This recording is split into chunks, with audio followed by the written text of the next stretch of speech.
Hello, everybody. Hello. Hello. Hello. I'm Bridget, or Brie, whichever Like you the prefer. cheese. Like the cheese, apparently, according to the auto Generated. subtitles. Don't forget about YouTube. Perini over here. Perini. Yeah, it's never gonna get my name right. I'm Frani. That's okay. I'm fixing them, so it gets all of our names right. I'm Madison. Thank you. You're welcome. You deserve it, Franny. Thank I'm you. Logan. Also, we all interrupt each other a lot, and I've noticed that. I know.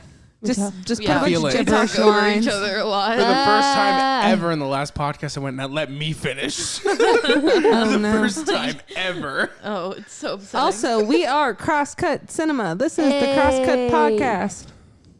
we watch movies and we talk about them and stuff. And this week, we have Sonic the Hedgehog and Logan's Choice, Vanilla Sky. Bro. Logan's choice to watch. Let's be clear. It wasn't like, this is my movie. Bro. My special Logan's time. Choice. Bro. Your special time? Is that Yeah. what you just said? I mean, it was special to me for sure. It was not special. It was the opposite of special. It was run of the mill. I hate it so much. There was nothing run of the mill No, about absolutely it. not. But like, no, it was not a special in a good way. It was just upsetting. It was especially different. It was. What's the name of that Ted Bundy movie we were talking about last night? Shockingly, Shockingly evil, heinous, vile, and horrendous, and vile, or something. This is the stanky. It's not good. Have fun subtitling that, Bridget. Can't wait. No, I didn't like that movie. But we're gonna start with Sonic, though, right? Yeah, gotta go fast. Sonic the Gotta go Hedgehog. fast. Sonic the Hedgehog. Sonic. That's no good. I'm trying to think of all the Sonic ones. Chili dogs. I don't know what Sonic says. You can't stop me, Eggman. Gotta That's go way past fast. cool. I think that's it. I don't know if there's any more other than that. Or Tails, or blah, when he falls off his stuff. You know, last one again, please. Blah, that one. When he just, it's always when That he should falls be a off. soundbite. Or if he falls up, That or if should he goes be. like flying, goes whoa. I like that for a soundbite too. That's amazing. Okay. Anyway, Yeah. So obviously, like, I don't know the things that Sonic says because I feel like I didn't really play Sonic when I was a kid. I didn't really did you have that. watch the WB popular animated No, show? I never remember really On watching occasion, Sonic. but not. I never Fun fact, watched it. It's voiced by Jaleel White of Steve Urkel fame. Oh, that's It's cool. Sonic the Hedgehog. Yeah, I never really watched or played Sonic. But like obviously I know who Sonic is, and I've actually, you know what? That's a lie. I do know who Sonic is, but the lie is that my memory of Sonic is the Nintendo Wii's Mario and Sonic at the Olympic Games. Oh, the Rio Olympics? Hell yeah, that shit was fun as Hell fuck. yeah. Or was it the Sochi one? think I they don't did too. remember, but it was The Mario winter or the summer one? summer. I think that's Rio. Yeah, because I remember like a lot of the track and field events and like it being real sunny. That game is terrible. That game was fun as fuck. Okay, well, sure. Do you still have it? No, absolutely not. Is was it gonna for say we Wii could, U, like- right? Not Wii U, It's just the Wii. The Wii, baby. We've The been original. playing Wii a lot. Oh, I love I the love Wii. the Wii. Such a good time. I used to like Wii bowling. I was good at that. I'm pretty good at Wii tennis. Nice. I was good at the Wii boxing. I bet. I wasn't good at any You're of supposed to it. say the only other sport there was. Just Golf. I was good at the golf. Well, we could just go No, for the there's Wii Wii championship. baseball too. What, so there's 5? Oh, there's 4. And they had like the skiing thing, right? Well, just like I on the think original so. Wii Yeah. sports that you got when you bought the Wii. You got 4, right? No, it was bowling, golf, Mm-hmm. boxing, baseball, and tennis. I'm telling you. Whoa. Yeah. That's crazy. She's played a lot over the years with her siblings. And then there's Wii Sports Resort, which is a That's whole the other skiing and stuff like that, Yeah, right? yeah. That sounds Water like skiing a and good stuff. ska Yeah. band is Wii Sports Resort. What'd you say? Playing on the main stage, Wii Sports Resort. That's a good band name. And there was the Wii Fit that you could also get. yeah. And they had a bunch of games with it too. Oh, I got Oh yeah, straight- we had one of those. my Me too. buddy and I, Landon. Hey, Landon, what's up? We used to prank call people, and he knows that there was a weight a weight exceeding of like 600 pounds in the Wii Fit board. So we were in we were in middle school. So bear with me. He prank called Nintendo, pretending that he was so large he broke his Wii Fit board.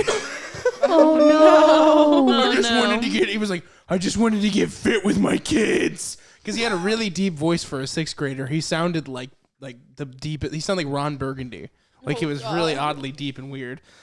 And I remember like the Nintendo lady at first being horrified, but then like hearing children giggle and like giggling along with us and be like, "You guys have a nice day." That's really funny. That's so terrible, but it's really funny. And then the other thing is we also call them Mike and Ike's because their company is called Just Born and it has a picture of a baby on it. And we're like, that's weird.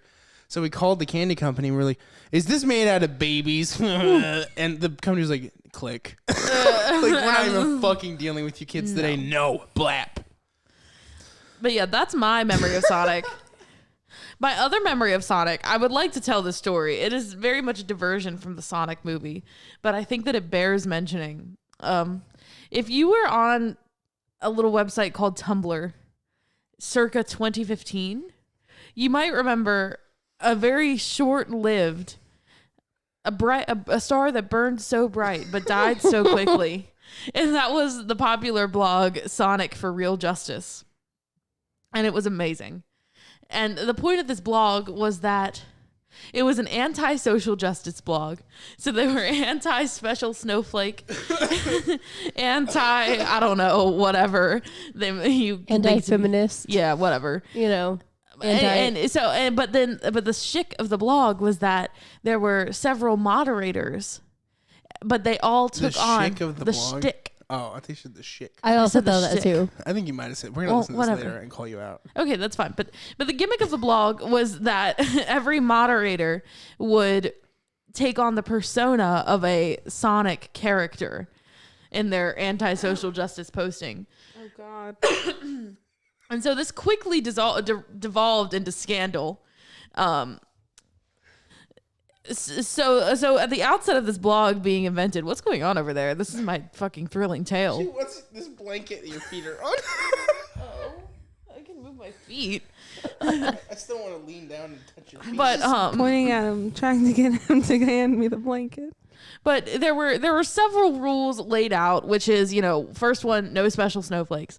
Second one, the ask box function, which, like, if you haven't really been on Tumblr, people can send you anonymous messages and you can then reply to them. Yeah. The ask box could never be closed. You needed to post regularly. And then the last rule, and this will be important later, is be kind to Mod Silver. He is delicate. Oh, Silver from Sonic. Yeah. It's use. They're all Sonic characters.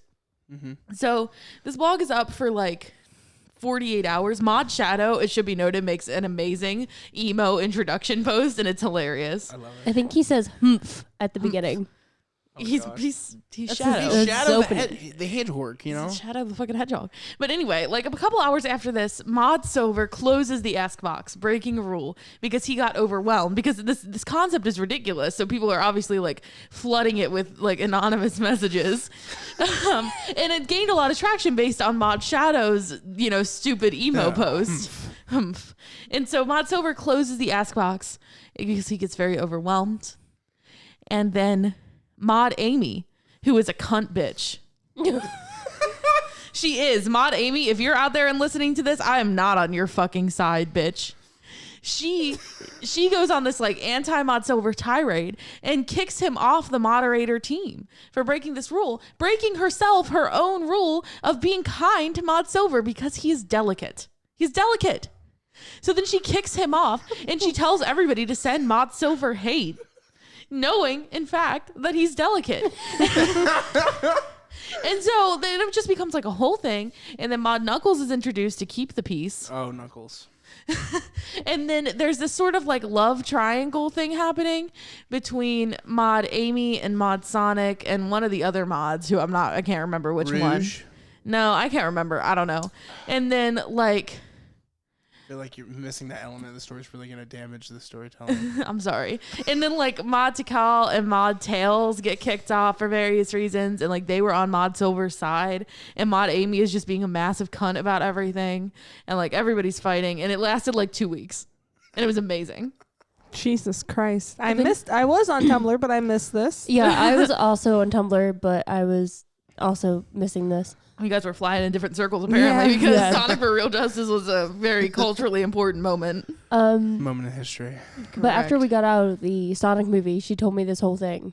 And like, didn't Mod Amy and Mod Sonic also get banned as well? Probably. I don't fucking know. Because we were reading that like know your meme page on it, That was a whole thing. and like It's crazy basically that they were everyone like got banned. famous from Yeah, it, I know. You know, that's something. But yeah, all I want to say is justice for Mod Sober. Fuck you, Mod Amy. You're a bitch. And you never should have treated him like that. He was delicate. He's was. delicate. He just got overwhelmed. So let me and Franny tell you our Sonic story. Oh, okay. yes. God. So we're going in, and by the way, I promise we will talk about this movie at some point. yeah, this will lead right into it. Great. So this overall, we're running late as fuck. We are not going to go Yeah. fast. We are running late as hell. And We are going fast because we're trying to get into the theater because we're running now late we as gotta fuck. go fast. Even though the theater is literally less than 5 Yeah, we minutes had to from go. our house. We were way past school, and she's in the car, and she's like, "Oh no, I'm gonna miss the trailers." I'm like, "It's not a big deal. It's a kids movie. It's gonna be all boring kids trailers." And so we get into the movie. We're late as hell. They just start the trailers. We're like, okay, cool. And the first trailer is Bloodshot with Vin Diesel. Wait, what?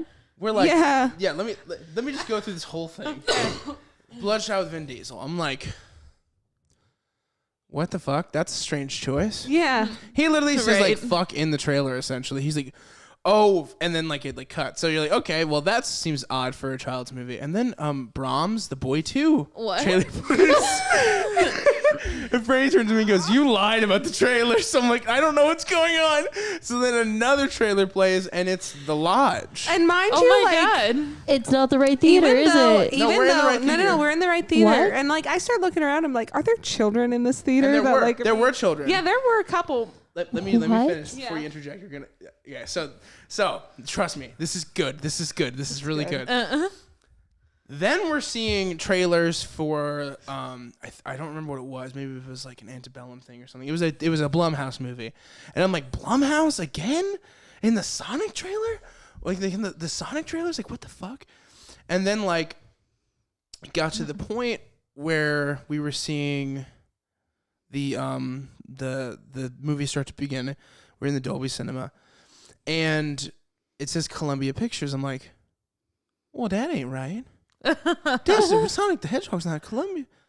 But before like halfway through, I'm like, I think they're showing the wrong movie. And then like right before the Columbia Pictures thing turns, I'm like, I think they're showing Fantasy Island. Oh god. And Franny's like, I think they are. And then we saw it, and I knew it wasn't Columbia Pictures. I'm like, they are.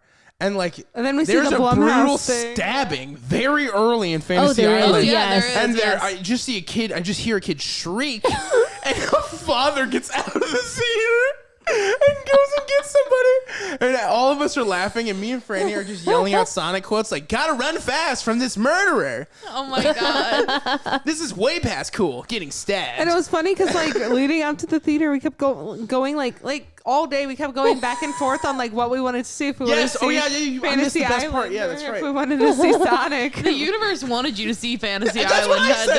day. So Yeah. well, our decision when Fantasy Island started, we're like, there's a dad, some kids, and then there's like teenagers in front of us, and then behind us there's more kids. I'm like, we're not getting up to tell them. Is what I turned to Franny and said. I'm like, because I knew at Columbia Pictures it wasn't right for sure. I knew for sure then it wasn't right. Yeah.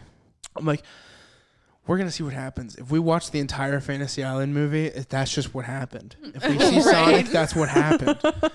But they did end up stopping it cold. Lights came on for a second. It was Everybody like, laughed. I was just like, whoa! And then they started the Sonic movie after that. But that was Did you have to watch the trailers again? No. no. They started it right at the movie. It was really fucking funny. That's terrible. I bet like that dad got a big ass refund. I'm sure Oh he did. yeah. He came Oh, back in yeah. when the real Well, movie came yeah, back yeah. on. But yeah, I mean, like right at the beginning of Fantasy Island, spoilers. You won't see it. I hope you won't. I saw it. It's- I- no, I'm talking about for the people listening. Oh, I thought you were talking to me. I was like, yeah, we saw it. No, we know you I saw mean, it. if you're gonna, That's why if when you you have guys an are talking about it, A-list, we said Yeah. we kind of saw it. We saw how bad Michael Pena was in 5 minutes. Oof. In 5 minutes of watching the movie. Yikes. Yeah, that lady gets stabbed and Yeah, she does. taken, and Yep. that's like in this Sonic movie. Like nobody had to come to the really. I think the moment the guy got up was when it said Fantasy Island on the screen. He was like, "That's my I guess." know. Like our thing was like we knew early on that something wasn't right, but like neither of us, we just wanted to see how it played out. I love how no parent got up during the horror movie trailers. Brahms, the boy too. If I was with a small child, I would have gotten the fuck up and said something. That like- trailer is fucking horrifying if you haven't seen it. It's like It's the really- sense of dread in that trailer. and also like the nightmares a child's gonna have after Like, after seeing that trailer when they thought they were seeing Sonic. Bloodshot, you know, like his Right. face busts, like it explodes. yeah, it does. What kind of like? What do you think the effect would be on a child if like you grew up with them like watching like very terrible horror movies? They from might kill infancy? someone. Well, okay, so I saw Halloween in 3rd grade. It seems kind of young. Yeah, I guess. But- Halloween's like not super No, bloody no, gory though. no. Rob Zombies. Oh, okay, that's Halloween. different. I was like, John Carpenter's Halloween is scary, but not like disgusting. Or maybe it was 5th grade. It definitely was before I was in middle school. Gotcha. But point being, that shit fucked me up. But then it made me grow an affinity for that specific series. So I don't know. I don't know what to tell you. I think it probably has a negative effect. Like I pop out the baby and I'm like, all right, Bridget, pop in Hereditary. Oh no. Like right out the bat. Just Hereditary, or like, what's another really? Us. Midsummer. Midsummer. Oh, dude. Still haven't finished because you fucking made us pause that movie and go to the goddamn lighthouse. So here's the thing. It's on our shelf. We own it.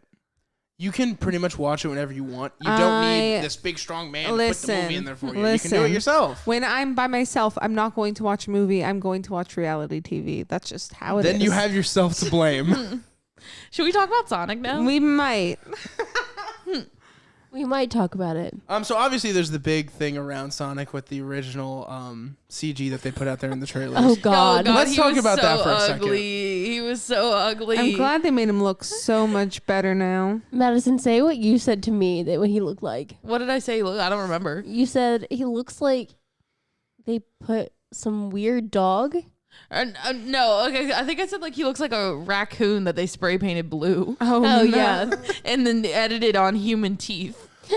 His teeth are hands down the worst part about that. He looked like a Batora earring fusion of like Doodle Bob and Sonic the Hedgehog. Are you talking about the original or the new one? It was so clarify. disgusting. It doesn't really matter. Oh, the old one, the Yeah, first yeah, one. Wait, yeah. Bridget said that he looked like some person. Simon Pegg and Sonic the Hedgehog. Yes, I said he looked like Simon Pegg. I don't see the it, but I original. appreciate the creativeness. I'm gonna say the creativity. I see it a little bit, honestly. I'm not gonna lie. I literally stopped and compared the pictures. For me, I was That's like, really, I really don't know if I see funny. it. I didn't really see it, but I respect it. But I think that the Sonic that we got actually looks really good, and Looks I really like good. the way that he looks. And it's got the Life of Pi thing where the studio who did it, even though they did a good job because of how expensive it was, they've closed down. And I think that that's something that really sucks about Hollywood. Yeah. There's a good documentary called Life After Pi that kind of explains what I'm talking about. You should watch it. But know that I think, as much as we don't like to admit it, that this movie, based on how Sonic looked, I think it could have looked like the old Sonic and it would have held about the same water for me because that's the only thing they touched up. And it would have saved people a lot of their jobs. So I mean, the original design is really, really ugly and disgusting. And here's the looking. thing about the original design. The people who worked on fixing it are not the people who created it. Right.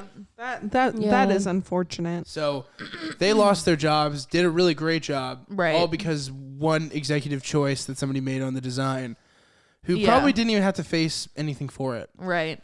And like, oh, go ahead. I was just saying, it's like crazy how much influence like Twitter and just social media has over like standard media, like movies hope Yeah, and I so. stuff. know. I Like, hope- we kind of bullied them into Yeah. changing it. Yeah. But I hope that gives studios the idea that maybe, just maybe, before you go and do a whole movie, maybe you should workshop things if you're using previously created source material Correct. with the fans who understand said material. Yeah, Yeah. that's a good point. but like the other thing about the changes that they made was that it delayed this movie by a lot. Yeah, it became a And you can- 2019 Like a movie to lot. 2020. And you can tell, Yeah. dude. Yeah, there's moments in the movie where like some of the CG isn't perfect for sure.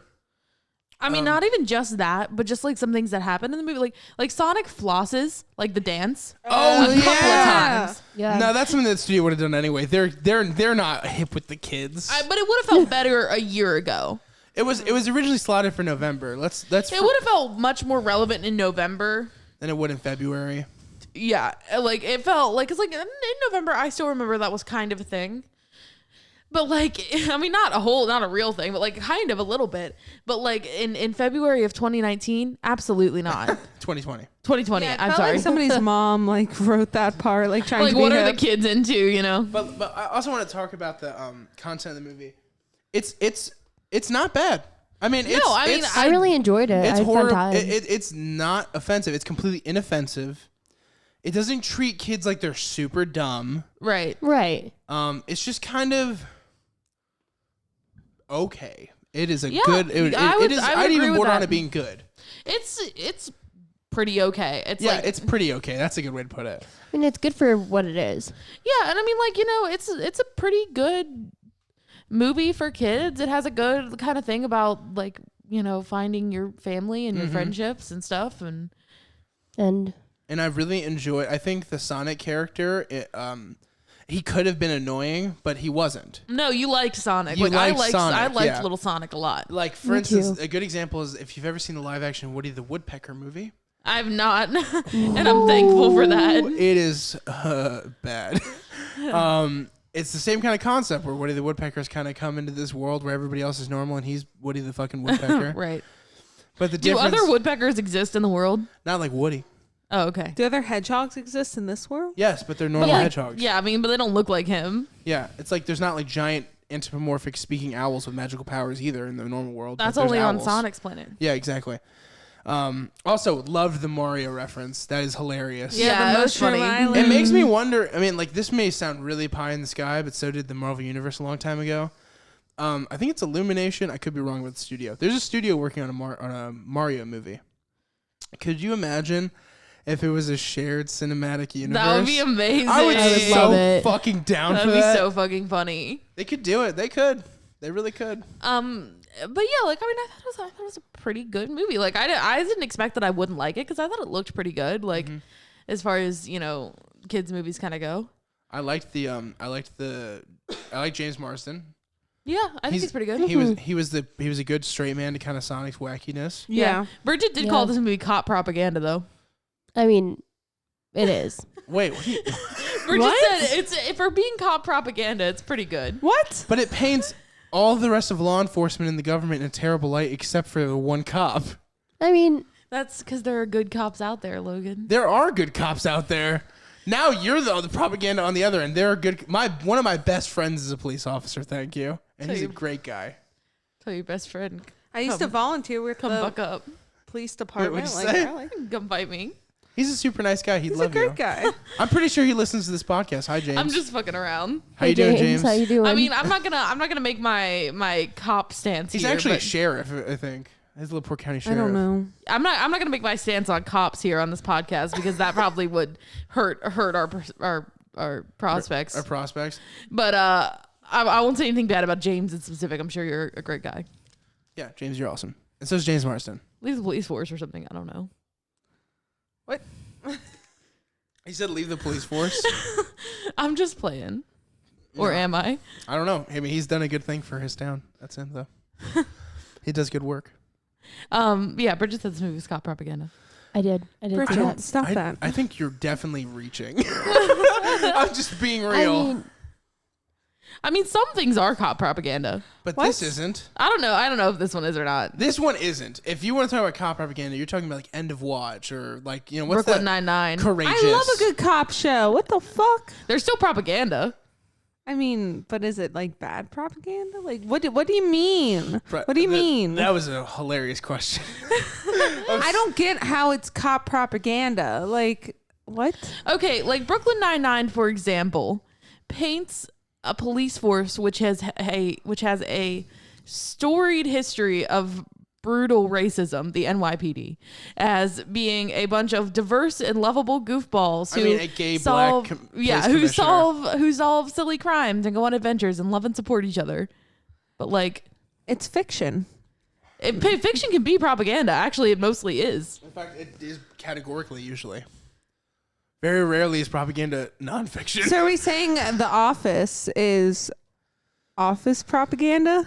Sure. I mean, Yeah, sure. It's capitalism propaganda. Okay, all right, sure. We'll run with it. Hold on with it. Are you Actually, saying no, I ma- Parks I and make my Rec own is rules government? now. Are you saying Parks and Rec is government propaganda? Yeah. yeah. The Office, I'll actually make an argument, having not really seen a whole lot of the argument of The Office. Oh, it's I so would probably good. say that it's more like satire of office corporate culture than it is like. Well, then can you argue that for Brooklyn Nine-Nine, though? Yeah, that's what it is. No, it's because satire. It's because if it satirical. were satiring it, then it would emphasize all the things that were wrong with it, like The Office does. But instead, I mean, Brooklyn. I mean, I'm not even a fan. I don't even like Brooklyn Nine-Nine. I can say this. I like Brooklyn They Nine-Nine. they What I've seen definitely of are it. satirical about the runnings of a police station. I mean, they make the point that most of the white beat cops literally do nothing, fall asleep at their desk, and eat donuts. yeah. But I mean, I still think that it's. Well, like I think that like the good propaganda meter is it painting a systematically flawed institution in a silly and positive light? And like something you would like want to join up, like be a Just part like of. how Top Gun is. Yeah. Okay. Whoa. But wait. What you just said was very problematic, Bridget. Are you trying I to mean- say that 9-9 is trying to recruit people into the I don't think police Brooklyn force? Nine-Nine is I specifically don't doing think that, so, but but like, like I think propaganda is. I if it mean- makes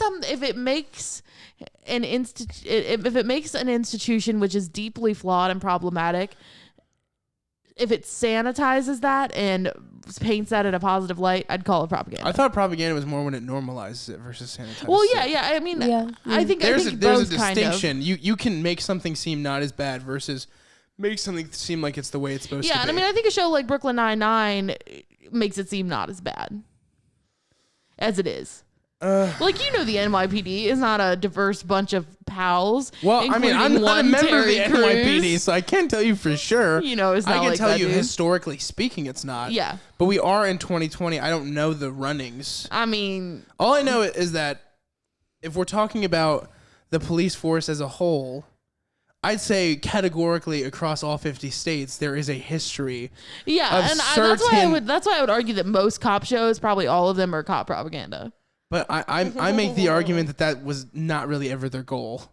I think that a lot of the times people find morbid curiosities in the runnings of police officers and being a part of law enforcement. Maybe some of it's padded down. I mean, I would but argue most that of it is really about the curiosity and the I guess you could even say like the morbid intrigue of like violence and crime and looking into it. It's like how people are obsessed with true crime podcasts. yeah. People are obsessed with SVU stuff like that. Yeah, and I think I think that's it's got true, more but the to do way with that it. it portrays it is different than the reality. But And I also don't think that it I has to don't be think- intentional to be. I don't think that it's, but I think that it's not like a conserved effort by all the but I also networks don't- to make it pro cop. I just think that they care too much about the bottom line where money is to do that. Yeah, but I don't think that makes it not propaganda. No, I'm not disagreeing with you. I'm just saying my point on it. No, I don't think it's I a would make that conserved argument effort either. In the same way where I don't think they made Sonic pro cop. I to mean, I be think propaganda. Sonic is pro cop. Sonic, if anything, is pro Olive Garden. Okay, Okay, yeah, we but should talk also, about that. They disrupt and shit on the entire U.S. government and the entire police force, aside from one member of it. Yeah. I don't know if I would say the entire U.S. government. I think, in fact, what they Really, because all of them, it's known like they were shitty. They let Jim Carrey do whatever he wanted, and at the end, all they did was give him a fucking Olive Garden gift card. Well, yeah, but I mean, I think in any effort that it did try to make a commentary about, I don't a think it was group, trying to make commentary. I think that it's more a commentary of like private of the government contracting private individuals to do its defense work and to do its work of government and how ineffective that can be. In as much as Sonic is attempting to even approach. I was about that to say, I point. don't think Sonic ever had the intentions of No. let's have a social commentary, and I don't think it's cop propaganda. I don't think this isn't meant to shit on Sonic either because it does what it does well. I don't think it's smart enough to have tried to make cop propaganda. I do want to say that Bridget mostly said that as a joke, but I do want to give you I a did, chance but, to, like, to defend also- your point. But no. You hear what she just said? Don't I think we speak should for give her. Bridget a chance to Don't- defend her yeah, point. that's what I'm saying. Don't you speak for her either. She just said, but I don't know. I just Speak your mind. Come on, just say it. We're all friends. I don't trust cops. I don't trust them. That's valid. Historically, they've All done, of them. Is that what you're saying? Oh no, Franny. It's a Listen. bad institution. I'm not saying that like if I At minimum, even if you believe in the change, it at least was guaranteed. Even if you think that things are being done now, it definitely was. There is no argument. It was a bad institution. But sorry, go on. Defend your point. Sorry. like if I see a cop on the street, I'm liable to not make eye contact with them, to avoid them. I'm afraid of cops. And they've done nothing for me. And I'm not trying to be anti-cop. Like, I'm sure there are. I think you should be trying to be anti-cop. I might be. I think you should be. If that's your take, why not be anti-cop? I'm anti-cop. Exactly. Not entirely, not 100%. I know some great cops out there. I used to volunteer with the FOP. Wait, but I want to know I want to know my why cops. Sonic specifically is cop propaganda for Bridget. I don't know. I just like this man is being held such a high regard. Oh, it's the fact that he's a man. No, I mean, I think that I get what you're saying. Like, it's like the If it was a female police officer, you would feel different. absolutely not. She No. wouldn't. I went out of this. I think I know what you're saying. Like the idea of this like idealized like local small town cop who's like you know, he's the one good cop in this group of bad apples and like Yeah, but Yeah, he's the that's- one. But you're making the good point that all these other cops are fucking dimwits. It's okay to have a strong character that is possibly in the police force. Yeah, it maybe is he's not good at his unheard job. of or impossible. I don't know. I'm sorry, Bridget. I cut you off. I don't know. I just I felt like it was I don't know. Are you saying it's impossible for a cop to be good? Let her finish. No. Franny's allowed to ask questions too. It's not just the Bridget show here. If Franny wants to intersect, Bridget just like said she you just She did. doesn't know. I don't think it's impossible for a cop to be good, but I don't think that the system they're working for is good. Okay, but But then despite they don't make the system look good. They Why- make them look like a bunch why of is this bumbling particular oafs. cop still bad? I'm sorry. Why, Sorry. you're saying that you feel like this storyline is propaganda. Why is it that having one cop be good is propaganda? I don't know. It just felt like very buddy and like It's a buddy cop movie, I'm pretty sure. I mean like yeah, it just felt very like I'm doing the cool thing and my whole community loves me and like Seems like positive representation of an individual in a corrupt system. Yeah. The good apple, the I Bernie mean- But Sanders. and then I think that's kind of where the issue is. It's like You God forbid there's one represented in a positive light in an organization that's mainly bad. And yet again, I bring. I up mean, I Bernie think that the Sanders. police are overwhelmingly in the media represented as as good. it's good. No, you're crazy. What? Are you serious? What do you mean? What are you Oh guys my talking God. about? Everyone hates the police. Everyone. Fuck the police. Then No why do we have justice. so No many? peace. Then why do we have so many cop shows? That's in private media and generally. I said the media. Okay. You said people in general. I think No, she said the media. I said the media But- represents Okay, cops. even if we're going through Okay, that are we route. going media like TV or are we going media like news? I'm going Like media, like- media. Like Okay, the news, that form of media, fake news, all that kind of shit makes the police departments look like shit all the time and makes cops look like murderers all the time. Absolutely there's- not. They are. Absolutely. Oh my God. Absolutely. Yes, do. they make them look like that. Even It happens good all the cops, time. Cops get shot for no reason all the time. Not saying that they don't now, do anything now let me break bad, this down. but There is a huge issue with the police force, as well as there is a public perceptions issue against the police force. Yeah. Because police are not accurately trained, nor they're terribly trained, and they react horribly in situations like this. I think the police have, for as much as people dislike cops, I think they've well earned that reputation. Absolutely, that's what I'm Yeah. saying right now. But to say that they're only regarded as kindly in the media is ridiculous. I mean, there's I wouldn't say only. I think that there is media which sort of subverts and interrogates the idea of like what the police force does. But I think in general, mostly in most like, you know, TV shows. I'm talking about fictional media because I don't really want to Okay, speak so to we're the talking news. about fictional media now. Yeah. That's different than what we were talking about. Yeah, I meant fictional media. I didn't really mean the news. I think that's So more than Franny, I'm prepared that's to a speak correction on. on the record. She's talking Okay. about fictional media. Yeah, I don't think I'm prepared to Oh, speak wow. on the news media. There we go. But like, I think in like, you know, fictional media, generally cops are seen as the good guys, It really depends, and I feel like that's actually changing a lot more now. and I think that's a good thing, largely. And but yet again, I bring up the point that as a general view of people, if you were to like, let's say there was a poll out there, your thoughts on law enforcement, what are they? Most people have a very negative perception. I don't So- know, that probably is a poll, and I'd be interested to see the results. Yeah, I agree. I would have to go on the bet that most people don't like law enforcement. Yeah. So, Okay, I if feel we're- like we've exhausted this topic, and I also feel like this is a Sonic podcast. Well, no. So here's my argument though, because we should dispute this concept here. I don't know. I think I agree.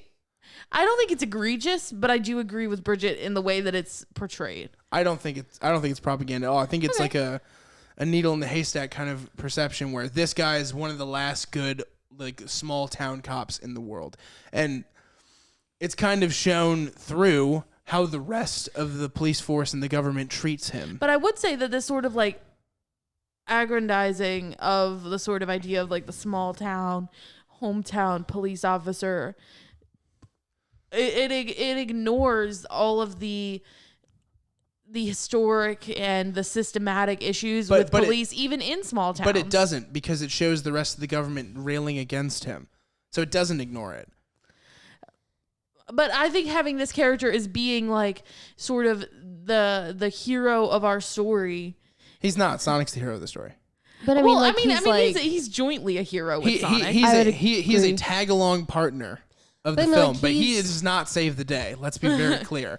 Secondly, he is, yet again, I mentioned, the only, I mean, like literally, even the people who work at his own police station are dumb. They're dimwits. They give him away. They give away his location. They're bad at their job. He doesn't know who to call or what to do when the electric goes out. He's completely a dimwit, incompetent loser. The only other police force member shown in the film. But here's And the then thing. the whole government does nothing while the towns and cities are destroyed, and this guy is being hunted down for quote unquote harboring a fugitive. Here's what I would say. There's no reason that James Marsden's character has to be a cop in this movie. Sure He there could is. have just there been a is. regular dude, and this movie could have happened exactly the same. No, it couldn't have. I think there's a They little use bit. the resources of him being a cop multiple times. They do, but even other than just that, I think that you're having a negative skew because of your personal opinions on cops. Both of you, a little bit. I mean, I think if perhaps, anything, this but I movie think makes it's cops look important to- bad. And Besides I think, guy, I think that one individual, in the scope of how much the film has the government and law enforcement involved, one individual being a good person out of is all not of bad them, representation. no, the mass majority in this movie of cops or law enforcement look like bad guys Yeah. or like bumbling oafs. Besides one guy. And I think, and I feel like you're never going to agree with me, so it's fine. We can put it to rest after this. But like, Well, yeah, you can get the last word. Yeah, we'll see about that, buddy. okay, fine. Then we'll see stop right about here. that, buddy. So the other thing that I really didn't like about Sonic is what? Why did No. you look at me like that, Bridget? I just looked at you. Quit looking at me. What's going on? I feel like we should just rest it. Rest. We did. Yeah. Okay, well, I feel like everybody looked at me weird when I segued. No. I'm listening to you You're talk. just laughing. The other Just thing, giggling. the other thing that I hated about Sonic so much though is like Franny said, this movie loves Olive Garden. Oh my god. The product placement in this movie was egregious. It was Yeah, it was real bad. I've only seen it worse in one movie ever. What movie? Actually, two. It's Jack and Jill with Dunkin' Never Donuts. saw it. That was really bad. But Yeah. Power Rangers with Krispy Kreme, Oh dude. God. Have you seen it? Oh, I Not saw good. it back in the day, but I don't remember at all. The funniest scene in the movie. Kreme. The funniest scene in the movie is when they're talking about James Marsden's character like getting this job in San Francisco. Yeah. And he walks into their apartment and he's like, or their house, I guess. And he's like, oh, what's this here? Like looking at a laptop. And she says, oh, it's just apartments that I've been looking at in San Francisco on Zillow. I know, dude. And he's like, and then the camera pans over to the laptop screen on Zillow, yeah. and just lingers there for a good second. I know. I lost my mind. I literally went to her and went, ka-ching. I know. I think we were just looking at it like, what? Like those ads were not for the children. On Zillow.com, where you can find www.zillow.com. That's ZILLOW.com. this episode of the Crosscode Cinema Podcast is sponsored by Zillow.com. Yes. I have no other sites. And then they didn't even use Zillow They didn't. They never moved. because they never moved there. They didn't move. The Olive Garden was closer to where they lived. Well, I thought so. Yeah, I thought another thing about the movie that was interesting was they just a bit lifted the Quicksilver scenes from the X-Men films and kind of put them in this. But that's expected. I mean, it's a movie about a guy going really fast. What do you mean, like the slow-mo scenes? Those were probably like some of the better scenes. But that's what I was gonna get to. They lifted it, and like I should be like, oh, what a bunch of thieves, but like they thieved it good. They did a good job. Yeah, I mean those were that fun. bar fight scene was like really cool. Actually, I really liked it. Yeah, and then the scene with like all like the jumping through different dimensions was really fun. Reminded me of Jumper. If you ever saw that movie, I hope you didn't. But that was the fun part of Jumper, and they did a really good job with that as well. Yeah, that was cool. That was a fun time. Jim Carrey. I liked him in this movie. So you're either gonna hate him or you're gonna love him, and it really depends, I think, on how you thought of his other films, because this is like classic Jim Carrey fashion. He really like did it. You know what I mean? He went back to like the Mask Liar Liar days and just was totally a fucking goofball. Were you gonna say something, Bridget? No. Oh, sorry. I thought you opened your mouth to say something. No. And then he had the playlist Evil Lair music. I know. I loved that so much. That was so it. fucking funny. His dance scene Yes. was amazing. I just need more things like that in Yeah, it was kids just like- movies. it was just just like fun. innocent fun, no fart jokes, like just something. Yeah, there was one like fart joke, and I was like, really? Come on, dude. But at least Come for the on. majority of it, it treated kids like they were competent. Yeah. Yeah. Yeah. But yeah, I liked that Jim Carrey role a lot. Me too. And it's funny that you mentioned Liar Liar and The Mask, because those were two movies from my childhood that we watched all the fucking time. Exactly, and that's how you can tell somebody's gonna like this movie. Yeah, if they and like so those. like I have a lot of fondness for those sort of like very physical, very over the top Jim Carrey movies because I grew up watching them. Like Ace Ventura was like one of our favorite movies. Ace Ventura. As problematic as it now is, like we It's won't go not. into it. It is aged so poorly. Yeah, it's tough, dude. I But, was about to say like I don't think you'd like it now. No, I absolutely wouldn't. But yeah, and like The Mask, we loved The Mask so much. Yes Man was good. That's one of Yeah. the later ones, but that was kind of like his last hurrah at the whole big physical comedy scenes. Yeah, and like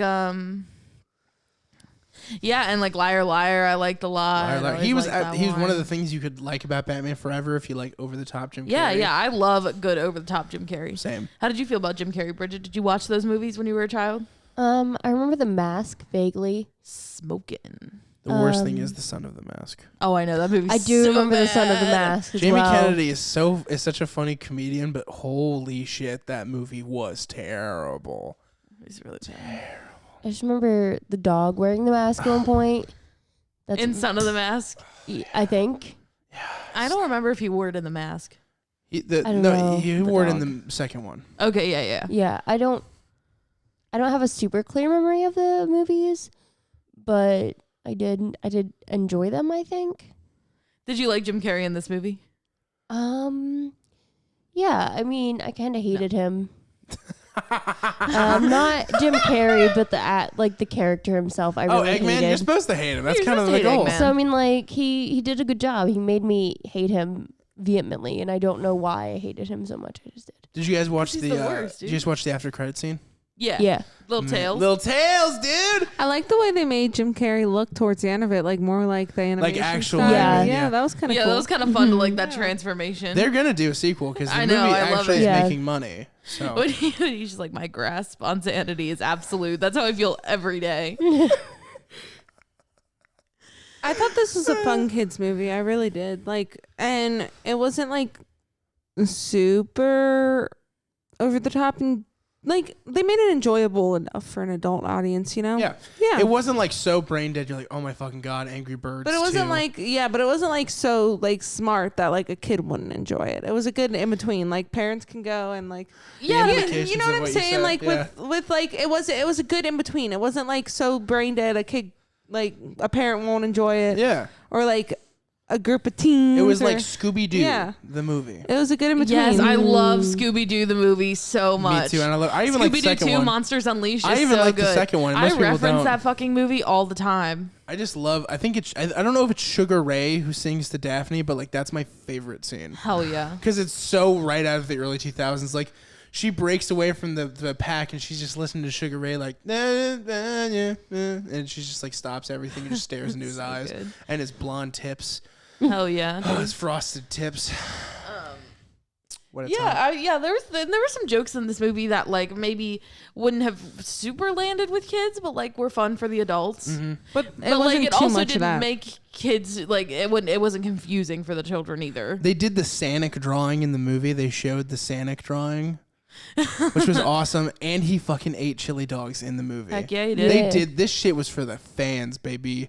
They gave it to you. All you Sonic fans. I know the Sonic fans love this movie. There's no way they don't. It was good. I mean, it was a good like Sonic movie. It was the best that I could have ever hoped a Sonic movie would be. Yeah. Yeah. I mean, there's a part of me that wishes it could have just been Sonic and Tails and Knuckles and just them and not have to deal with like human characters. It was kind of But- a fun like thing to put Sonic in the real Yeah, world. but if they were gonna put in the real world, which they're always gonna do things like that, like with Yogi Bear and Woody the Woodpecker and all these other characters. yeah. I'm glad they did it like this. Where it was I was actually kind of pretty good. expecting that like we would have like a scene of Sonic kind of running around San Francisco collecting the rings, and I thought that would have I been kind of know. fun. Yeah, I know. thought we Yeah. were gonna get one too. Because like that's what you do in the Sonic games, right? Yeah, you collect you're rings and collecting you your avoid rings. monsters and you fight Eggman. Yeah, and I've been playing Sonic Dash a lot, which is actually really fun if you like Yep. a good like temple run-ish Yeah. kind of thing with the Sonic, occasional the boss Sonic battle. games. Now, I'm probably gonna. If there's any Sonic fans out there, they're really gonna hate what I'm about to say. But the later games where it's like an RPG kind of game, they're terrible. Sonic games with a storyline are fucking terrible. I'm sorry, pretty much as a whole. But the early games or some of like the later like colors and stuff like that, that can be really fun because it's just like nice little side scroll. I feel little like I would things. probably really like to try to play like an old Sonic game, especially because I love like platformers and runners. Yeah, like it's a good platform. Like one of my favorites is like Crash Bandicoot. I love it. I love Crash Bandicoot. I have It's the so remaster fucking. on I have PlayStation. it too, but it's actually been pissing me off lately, so I haven't played it in a while. The way I play Crash Bandicoot is I will play it obsessively for like 4 days, and then I'll get stuck somewhere and I can't beat a level, and then I'll just not play it for 2 months. After we thought I was gonna die, I went and got. Sorry, I don't know how else to start that story. Yeah. I was sad. So for one, we got a dog named Mila. She's cute. But also, I really wanted to play the original 3 Spyro games because I was. Oh, a did huge you get the Spyro- double? I have that too. So I got the remaster. It was before but the it was before the remaster remaster came out. So I went and bought a PlayStation 3. Oh my god, really? Got the digital downloads and played it on a PlayStation. That's Bought a crazy. whole ass game system and I call it my Spyro box. Nice. But I did get the remaster Heck too. yeah. Yeah, I love those games. I have the remaster, like the 2-pack with Crash and Spyro. Mm-hmm. The first time I ever played Crash Bandicoot was I was dating this girl, and this is like totally. Oh, so you got to it late. Yeah, no, yeah. I never really I played played. it as a kid. Like I played Crash. I played I Warfare as a didn't play kid. a lot of video games as a kid. Like we had an old Nintendo, so we played like Super Mario 64 and stuff like that. Mm-hmm. But we didn't really have that many like gaming systems when we were growing up, except for until we got a Wii, I think. Mm-hmm. But anyway, my girlfriend was like had these really fond memories of. Not my girlfriend now, not Bridget, but the girl I was seeing at the time. It'd be weird if you're like my girlfriend and she's just in the room, just sitting here like, that's me. I'm the girlfriend. No, not me. But she had these like really fond memories of playing Crash Bandicoot on the GameCube. And so, yeah. What do you mean no? Yes, it was. Can you listen to the rest of the story and I'll prove that they were? Unless it was the later games, the original games weren't on the GameCube. I mean, fuck if I know. I just know. I'm just letting you know. I'm just, sorry. She said fond memories of playing Crash Bandicoot on GameCube. So one year for Christmas, I went and I bought her an old GameCube, and I bought her Crash Bandicoot to play on said GameCube, and that was when I first played it. There's only like And then she dumped me. there's only like Wow. 2 games of that, but yeah. And she dumped you after you bought her the GameCube? I mean, not directly after. Like, just she didn't take the GameCube and say goodbye. Yeah, but later. But I mean, we did break up. Subsequently, Were you like, can I get that GameCube back? Yeah, it was a very like thoughtful and expensive Christmas gift. Yeah, for sure. Because I mean, like, you know, it's like an old console. They don't like just sell them everywhere. Yeah, I still have 3 GameCubes. Wow. Yeah, I was a little Game Boy. I was a little Game Boy. You were a Game Boy? It was movies and games. That's all I did as a kid. No outside. No, never an outside. Never an outside Never. boy. I remember that all my friends were outside, including my childhood crush, when we were catching fireflies, and I went, I'm going to go inside to play Kingdom Hearts, and I just left that fond childhood my memory God. right where it's at. I was like, and wow. putting my jar down, goodbye. Yep. No regrets. Love Did it. you ever play Sonic, Bridget? Yeah, my dad had a I don't remember what. It's What? a Sega. Yeah, it was Sega. Sega. I had the Dreamcast. at one point. Sega. And from like before I was born, I think it had been like in our basement or somewhere stored. I don't know exactly where, and they were going through.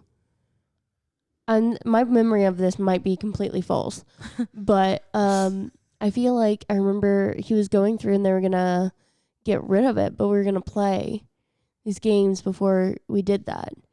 And my dad and I sat there and we played Sonic, and it was a really good time. I was like 5 or 6. That's a cute little memory right there. I used to play. We had like the N64 was like the original Nintendo console, right? No.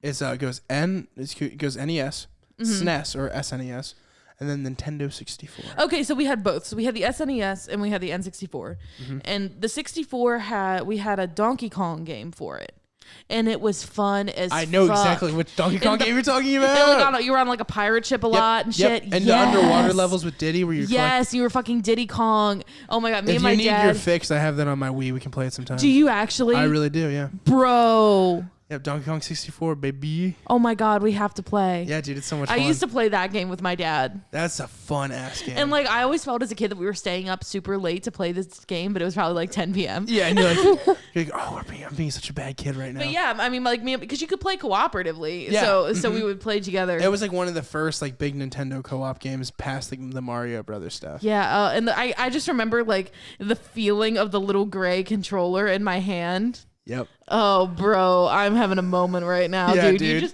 You just brought back that very fond memory Isn't for that me by crazy? talking about you playing Sonic with your dad. Yeah, my dad and I used to play. He got me and my brother a Dreamcast because we were like, we had Nintendo stuff. Like we had pretty much a little bit of everything. But my dad was like a mega Sega boy. He was mega Sega boy. Yeah. And the Sega Dreamcast he thought was going to be as big as the GameCube and the PlayStation. No, it died like a month later. But one of the few games that came out for it, because there was only about 12, I don't know exactly how many, but only 12 really launched titles. We played this game called Crazy Taxi all the time. And have you guys ever played it before? No. Oh my God, it's so much fun. It's essentially like Grand Theft Auto, but innocent for children. Nice. And you're a taxi driver and you're trying to get people to their locations, like you're picking them up That's and you just so drive all good. crazy and go all over the place. So big memories there. But I remember when you'd go to turn on the Sega Dreamcast, it had the Sonic symbol go Sega. So like when I heard the beep beep, at the beginning with the rings and Yeah. everything, I was like, oh my gosh. And then the Sega symbol came up and I was like, oh my gosh, I didn't know how excited I was till this started. that's so funny. That really got to me for sure. I had zero nostalgia factor going into this. I wasn't allowed to play these type of video games because they were for boys. Wait, you didn't allow yourself or someone else didn't? Somebody Aw. else didn't allow me. Take a wild guess. But yeah, That man was Albert Einstein. but I was allowed to play the like little separate gamey things you get, like the little girly things where it'd be like plug and plays. I had a plug and play. Holy shit. Of like Yeah. Dream Girl or some shit. Like I had like Was it those like type. a little? Did it have a little remote? Yeah, I had those type of games. Those are the only types Bro. of games I had. I used to have that shit too. Yeah. It was like my dream life or something. Yeah. And your Oh, God. whole entire thing is just to date a boy. That Yeah, is all and like it's what for. outfit will I wear? Yeah. Like where will me and this boy go? Yeah, it was like pretty much like a dating simulator, but like for children. I remember the plug and play And you would go to prom. You got to go to Yep. prom at the end. Mm-hmm. I That was had the only type of thing I was allowed to play. I had these 2 plug and plays. I had one that was the mystery machine with Scooby Doo on it. What are you looking at, Bridget? I was looking up what they looked like, so I knew if I had seen one before. Oh. And then I Like had a a plug and stupid play, nugget. which was SpongeBob's face, and the trigger was his nose. Oh, I've seen that. Oh, The very yeah. phallic one. Yes, and what that's what I was gonna get to. When I realized when I got older, like they were very dildoan like in nature. But I remember those games. Yeah, they're very Citizen citizen dildo. dildo. Yeah, but I remember the game I was most obsessed with when I was little, other than like the Sonic and the Spyro and all that stuff, was a really weird game called Scooby Doo and the Mystery of the Cyber Chase or something like that. Something Cyber Chase. It was based on the movie. Yeah, I remember the movie. This game, looking back, I thought it was the best game ever, and then I've seen footage of it since. I'm like, holy shit, this game looks terrible. So my goal is to play it again before I Nice. die. I remember having like a little like Pac-Man plug and play thing. Oh yes, That was really fun. And like Breakout. I remember my dad loved my sister more than me because everything I put on my Christmas list, my sister got for some reason. Like I put Finding Nemo on DVD on my Christmas list in a Game Boy Advance, and I did not get that, but my sister did, and I was like, "Is this a mistake?" He's like, "No, it was also on her Christmas gift." So I just kind of gave him a side eye, like, "Wait, wait a second, Dad." Rude. And all she did with her whole Game Boy Advance that she had, the only game she played was Pac-Man. The only fucking That's game. hilarious. I'm sitting over here like trying to get my Pokemon fix. I'm fucking tweaking out like I need to play Crystal right fucking now. And she's over here like, I have Pac-Man. I'm like, I have a plug and play of all these games. Just give me the Game Boy Advance, please. And she's like, no, I like being able to take it to school. I'm like, I hate my life. Sisters. Yep. Oh, sisters. Only daughter. They always get what they want. We talked so little about Sonic. Well, I think talking about the games and nostalgia though actually does kind of talk about Sonic because that's pretty much what this movie is. It's for the fans and it's a nostalgia bucket for people who grew up on the Sonic franchise. And like even for people who didn't, like Jim Carrey brought me a lot of nostalgia. For sure, it's like loaded with it and like just a dumb like traveling buddy cop movie with like the most ridiculous moments ever in it. Like, oh, we're gonna have a droid or like a drone of some sort explode, become a smaller one, and then become a smaller one. That was like very fun. That was That's actually quite so funny. old school, like dumb little kid action films. Like that's so in that subgenre. Right, and Jim Carrey played this very like, is Franny asleep? No. Oh, you were just looking down. Yeah, I was just looking down. Well, so I mean, you can't blame her for thinking you might be asleep. You have a bit of a history. Guys, I will never fall asleep before The Bachelor. Oh my god. But yeah, I was actually like, checking the time to see if we needed to. Oh. But yeah, like just like the very over the topness kind of cartoonish villain, like Yes. all of the scenarios that occurred. Dude, why when that little girl gave Sonic her new shoes, was I like, oh. That And was so it's cried a official. little He bit. wears Pumas. He does wear Pumas. Who knew? Mm-hmm. It's product placement. I know. But it was This cute movie though. was rife with product placement It for all was of the cute good though things. that his signature, because he didn't have signature red like Right. his red shoes on. Everybody was like, he's got these beat up, I know, they look so bad. I was like, oh my God. and then he gets his signature red shoes. That was cute. That was a good moment. It And- had some good wholesome messages. And like I everything. relate to the character of the James Marsden character because there's just somebody there in his life, to his wife's sister, who just hates him relentlessly for no reason. I'm like, I feel that. That's how Bridget thinks that my mom feels about No, her, but that's it not how I absolutely think. isn't. I feel like I would know that your mom hates me. I just Then why do you ask me all the I time? just worry she You're- doesn't you're like doxing. me. Bridget right now, apologize. I'm sorry, baby. Anyway, so I think we've talked pretty much what we're gonna say about it. Yeah, those fucking Olive Garden ads, the never-ending The Olive Garden. Yeah. It never ends. Ugh, flat. Yeah, Joke. like every Olive Garden joke, which was Yeah. really an advertisement. I don't use anything on my phone except for the Olive Garden app. Looks at camera. Stop. We don't think it's funny. Just collect the money and let's just forget this part happened. Right. Same with the Zillow thing. It's like, come on. But they really didn't. The movie, even with all the mixes and the redos and everything, it wasn't that expensive, and it is making money, so you can expect a sequel. Yeah, and I thought it was good, and I liked the little after credit scene with Tails. I liked the That's sort cute, of yeah. I liked the sort of reveal about like where Eggman is. Yeah. Mm-hmm. Makes me think that they could do it. Could be a crossover. Could have a little Mario stuff in there. Heck yeah, dude. It could really happen. And if it does, it'll be confusing. Yeah, but I think what this movie did really well was that it was like, okay, we're doing Sonic because it's a nostalgia grab because people love Sonic and that's what's going to make And people have go been see- asking for it for a long time. and that's what's going to make people go see this movie. So they did the right thing by not overcomplicating it. Yeah. Like by not trying to make it be more than it was, which is just a fun little movie about a fucking hedgehog. Yeah, it didn't do what like Percy Jackson did or Right. The Giver. It didn't take source material that people super loved and try to do more with it than it really Yeah, and needed. try to complicate it. By the way, if you've ever seen The Giver, I've heard it's really terrible, but I can't speak for I'm sure. scared to I go haven't seen see it. it because So I bad. loved the book, Me so too. I'm scared. I have to not go read see the it. book also, so I don't I've- really know. I've read the book and I've seen it, and it's not great. I missed like the memo in 5th grade where everybody read The Giver, Yeah. and I just It never was did. so good. I You read read it in too. 8th grade. Oh, well, I missed For the us. memo then too. Like, I we- read it in like 6th grade, but We had to for like class. Bridget went to small town school. I did. you were gonna say something much more mean, and you What was decided I gonna against say? it. I don't know, but I heard the stumble and the redecide. I've heard. I just I couldn't. heard it I couldn't too. decide where I was going with the sentence She until I went to got a there. dumb. I mean, I went to small Public- town school Indiana too. school. I feel bad when I make Mine fun of was K Bridget's. through 12 I and feel- had I like feel 70 bad when kids I in make- each grade. I feel bad when I make fun of Bridget's hometown, but I also love to do it, so I'm always a little hesitant. I work with a like guy. I love when you do that. Just so you know. I worked with a guy Same. the other day who made everybody mad at my work because he goes. We were talking politics, and my politics are very different than everybody I work with. You might imagine living in Kentucky.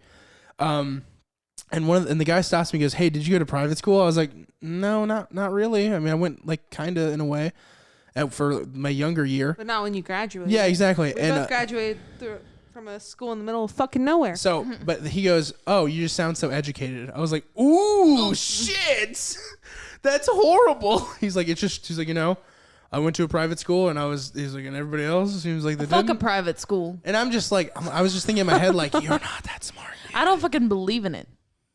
Charter schools are bullshit. That's Charter where we schools are should cut bullshit. it. Private schools are bullshit. Yeah, fuck Public you, Bloomberg. education. Fuck Mike Bloomberg. Fuck Joe Biden. Yeah, and their little dog too. And your little dog, too. Yeah. Anyway, what are we Fully rating this? automated All right, luxury guys. gay space What are we gonna- communism 2020. What are we gonna rate the film now? What do we rate this cop propaganda? Oh my god. I will go ahead and rate it. I'm going to give old Sonic a B. Wow. That's pretty high. That's high praise. I mean, I'd like based on the idea that like, does it do what it was trying to do and does it do it Absolutely, well? It yeah. absolutely does. Yeah. Like, is it the best movie I've ever seen? No. But like, does it do what a Sonic movie is meant to do? Does it make me feel the things a Sonic movie is supposed to make me feel and make me laugh where it attempts to? For the most part, yeah, it does those things. I'm gonna say an 8. Okay. I really enjoyed it. Wow. Had fun. I would not, by what we've talked about, I never would have guessed you liked the Bridget movie. said for cop propaganda, it was really good. That seems like a dig. You know what I mean? I'm I mean, glad like- you liked I it. mean, That's I great. took that comment as not like cop propaganda notwithstanding. It was a pretty good movie. I'm sorry, we don't share a brain like you two do sometimes. But you guys communicate telepathically. I can't always me understand. and Bridget pass our one brain cell back and forth. I'm hogging both of ours. Oh, Bridget, Fuck you, It was man. a joke. It was a joke. I love you. I love you too, babe. I love all of you. You can have the brain cell tomorrow. No, you need it. You're going to school tomorrow. I don't have I anything to don't do. Need it worse than she does. I'm probably gonna like stay home and like play BioShock. I don't know. You need brain cells for Bioshock. That's true. You gotta hack that shit, dude. You can't hack That's that true. shit. if you got I'm gonna brain stay Like, cells. home you and gotta probably go play video games too. That's the to plan. Or maybe I school. might build magic decks tomorrow. Anyway, I'm gonna rate this movie a 5.5. I'm not huge on like kids movies. I enjoyed it though. It was a lot of fun. I rate the experience a lot higher. I rate the experience like 9 because it was a fun time. We had a good time, but the movie was a Me and Bridget ate 5.5. grilled cheese. hell we did. yeah. We At snuck Sonic. grilled cheese into the theater. There's a local grilled cheese like Tom and franchise. Cheese? Yeah. We already said where we Yeah. are. So you don't have I to. was just saying it's local. Like I was gonna say we had It's fairly Tom local. And Chi. I mean, it's been okay, around. I'm sorry. I thought you were saying that so we didn't get doxxed or whatever. No, I was saying it's Tom we've and Chi. said where we're But located. you can't Yeah. find it if you're like in. Yeah. If you're in Indianapolis, you can find it. Yeah, but if you're in like Seattle, I'm sorry, you can't have it. That's you can have true. your own artisanal grilled cheeses. I'm but sure they're there. If you send us enough on Patreon, we'll mail you one. We'll get you a Tom and Chi, baby. We'll get you a grilled cheese On glazed a real donut. note, Don't you worry. we're gonna break Might be down. old, but it's fine. We're gonna break down Patreon tiers very soon. I know. And- We're gonna get and around to it. Franny's gonna post on the social medias and all that stuff. Yes, Mhm. for sure. So like I understand your potential reluctance to be like, okay, these people tell me to donate to their Patreon, but what the fuck am I gonna get out of Yeah. it? I understand that. So we're just bad. At but we're very gonna do it. minimum, if I can promise you this, if you are a higher Patreon donor, you will at least get one piece of personalized merch. Me and Franny have decided we will go to a store. We will get a shirt embroidered with our logo on it and send it to you if you give us a decent amount of Patreon. That's a guarantee I can make to you right now. And you'll be the only one to have it. At least that specific one to make for you. If you give us an amount higher than that, I can guarantee you that you will get a picture of someone's foot. We can't. It's gonna be a lottery. We'll take a picture of all four, and you won't know which one you're getting, and we won't tell you. I didn't even say that it would be someone here. I just said someone's. It probably won't be mine. Anyway, so I'm gonna rate Logan's this movie. very insecure about his feet. I am. Thanks for doxing me too. You're welcome. Let's just dox everybody. Hey, Franny, where do you live? A place. Okay. Anyway, I'm going to give this movie a 6 out of 10. And the experience for it, an 8 out of 10. And the production of it, a 2 out of 10. Because I think it's horrible that people lost their jobs. Yeah, it sucks. Yeah, That's that's- just like just the issues with film production. It is. Seriously, go watch that documentary. It's on YouTube. It's called Say Life what it's After called Pie. again? Life After Pie. I want to watch that. All right, y'all. We're going to take a quick break, and then we're going to come back Yes. with the greatest film of all time. We have to Stop. go watch. Chocolate Ground. Stop. We have to go watch The Bachelor. Women Tell All. Strawberry Midfield. If you have Bachelor opinions, Tom This guy. Cruise. Wait, Tom Cruise. Wait, hold on. If you have Bachelor opinions, email us. I will personally respond to you with my Bachelor opinions. We can talk. No matter how hard Franny tries, this is not a Bachelor podcast. I All will right, make we'll a be right Bachelor back. I just want podcast. to say, like, the next part is gonna. If you are a Vanilla Sky fanboy, which I now understand to exist, It definitely exists. It definitely exists. you Open Your Eyes is better, but you are welcome to email me, and I'll tell you that you're a piece of shit and you're stupid. Oh That's my all she wants God. to do. And if we can make it a Patreon tier that you can do a Skype with me, and I'll just tell you why you're an idiot. Just a quick preview. I'll just say this. At my video store job, I was the only person who'd even say anything bad about Vanilla Sky. I just want Oh to my point that out. God. It's got a strong following. That's so fucking dumb. This Anyway, we movie's got a break. We'll be ridiculous. back. Goodbye. Hey, Hey, we're back. We watched The Hello. Bachelor. It was asleep. I It did was a my nap. homework. I Yeah. decided to skip class tomorrow, and we're ready to go. Here's the hope that your teacher doesn't listen to this podcast. He is my film teacher. I would be really honored if he listened to it. Dr. J, Doctor, listen to this. if you're out there. Your teachings are being at work. They're really not. We don't talk about anything you've taught me, but I do think about it. I have enjoyed the films. I think you made a good list. Okay. We'll see after tonight, though, because I am going to... Dr. J, this is for you. I am skipping class, but I'm still going to watch the movie, so... You win some, you lose some, as they say. I feel like that's in fair trade, you know? I feel Yeah. like you're expected of both, but sure, trade is fine. Well, so... now it's time. It is time. To talk about The Bachelor. The saddest girl. All The right, saddest movie to ever hold a martini. I'm just kidding. Oh, God. All right, Bachelor Nation. Let's You talk better strap about in for this tonight. one. That's my parody of a Bachelor So- podcast. That's how I imagine them to be like. Like, all right, Bachelor Nation, let's start talking about tonight. First thing I want to say is how ridiculous did Juliana look? I mean, like, Honestly, really? You're probably not too far off. Really? I mean, her. Like, are you kidding me? And I don't know if anybody like noticed this in the background, but and I can't believe they didn't show this on the show. Like Bailey and Hannah were totally having some sneaky side conversation. And she was and so. I just know she's such a bitch. Like you can just tell. She was so freaking drunk. She was holding that wine glass like a fushigi. She could barely hold it up. She was so fucked up. God. That's my impression of a Bachelor podcast. That was my impression of Madison's impression of a Like Bachelor and subscribe podcast. if you want us to become a Bachelor podcast. Anyway, so my pick this week was Vanilla Sky. What did you guys think? I didn't like it. I thought you might not. I fell asleep, but like Actually, yeah. Yeah, before we do let's talk anything, about can we hear what Yeah, Bridget thought give the us movie was give us a about? real quick summary of this movie. okay. she fell asleep like halfway in? Probably. I did. Yeah. I felt really bad. I was trying so hard to stay awake. Mm-mm. It's fine. Like I was I just didn't make the movie. It's fine. I You didn't was miss just so much? sleepy. So this guy, he's like real rich. This Tom is Cruise. Tom Cruise. He's a man. Sure. He seems to be at least. Yeah. More of a boy, but yeah, I mean he's fucking this girl and then they're Cameron like Diaz. the Cameron queen. Diaz, yes. And then like they're friends with benefits, but she just wants to be more and he's like, no. And he has this party and it's his birthday party and he sees this girl and she's got a beautiful accent and she's in a coat and they talk a lot about the coat. I don't really know why. This is Penelope Cruz. Who was also in the original film that is based on. Oh, that's kind of cool. And they go to his office and it's implied that they like want to fuck, but then I don't think they fuck.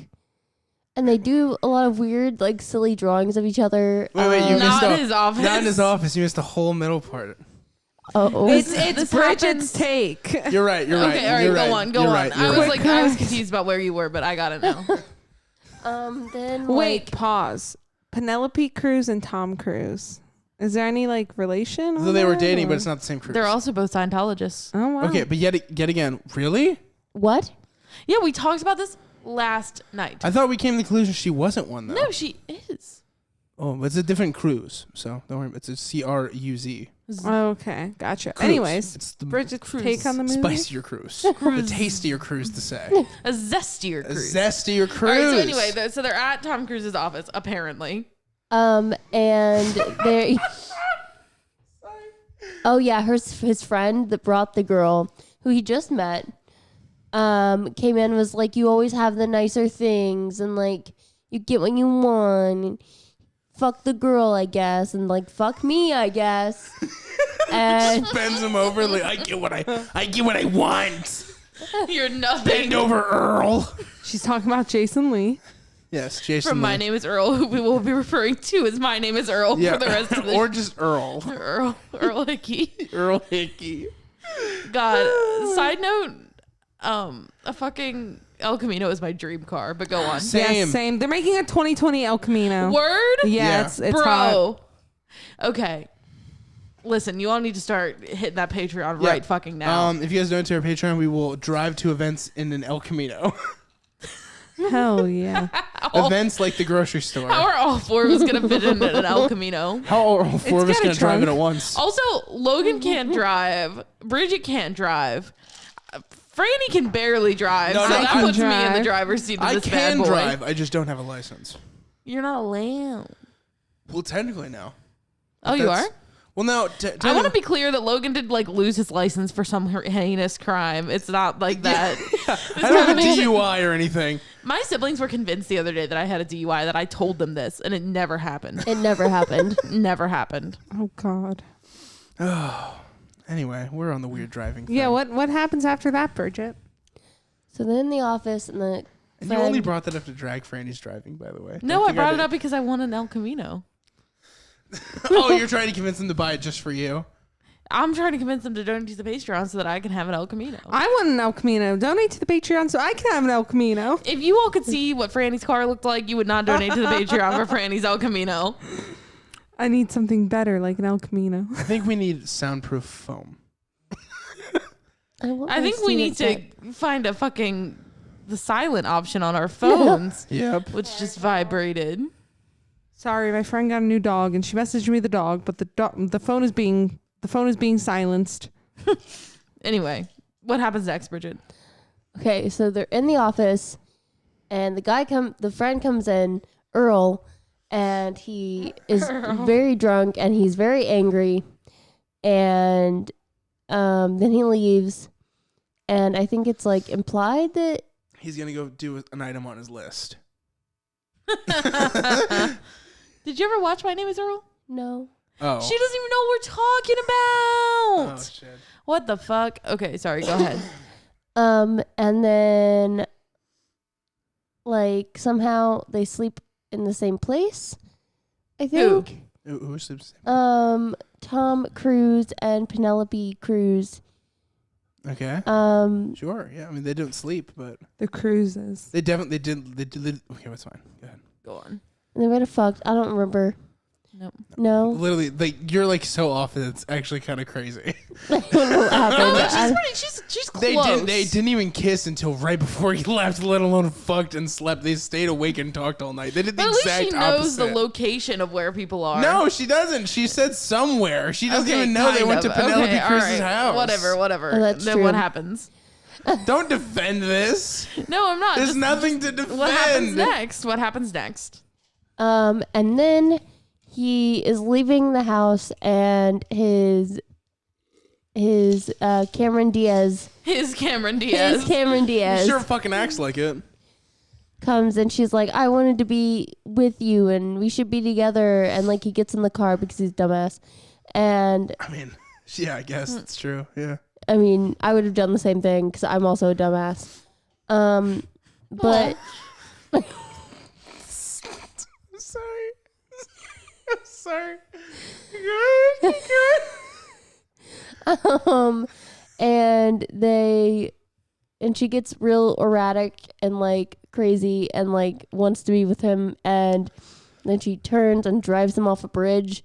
Well, they're fighting for control because she's driving all crazy and erratic, and so he tries to grab the wheel, and they drive off a bridge. I mean, I want to be clear that And- she drove the car off that bridge on purpose. Yeah, she was trying It to. wasn't the whole like she time. lost control of the vehicle and drove off the bridge. She was already going to do it. Oh yeah, but they tussled for the wheel. He tried to stop her. Yeah, that's what happened. Yeah. But that was she accomplished what she wanted. And then they drove off the bridge, and then You missed some important quotes though. I know some of the best lines in the movie. I think are we said have in to that say it car. now, so we have to circle back saddest to girl. it. So, who wants to say them? Because they make me uncomfortable.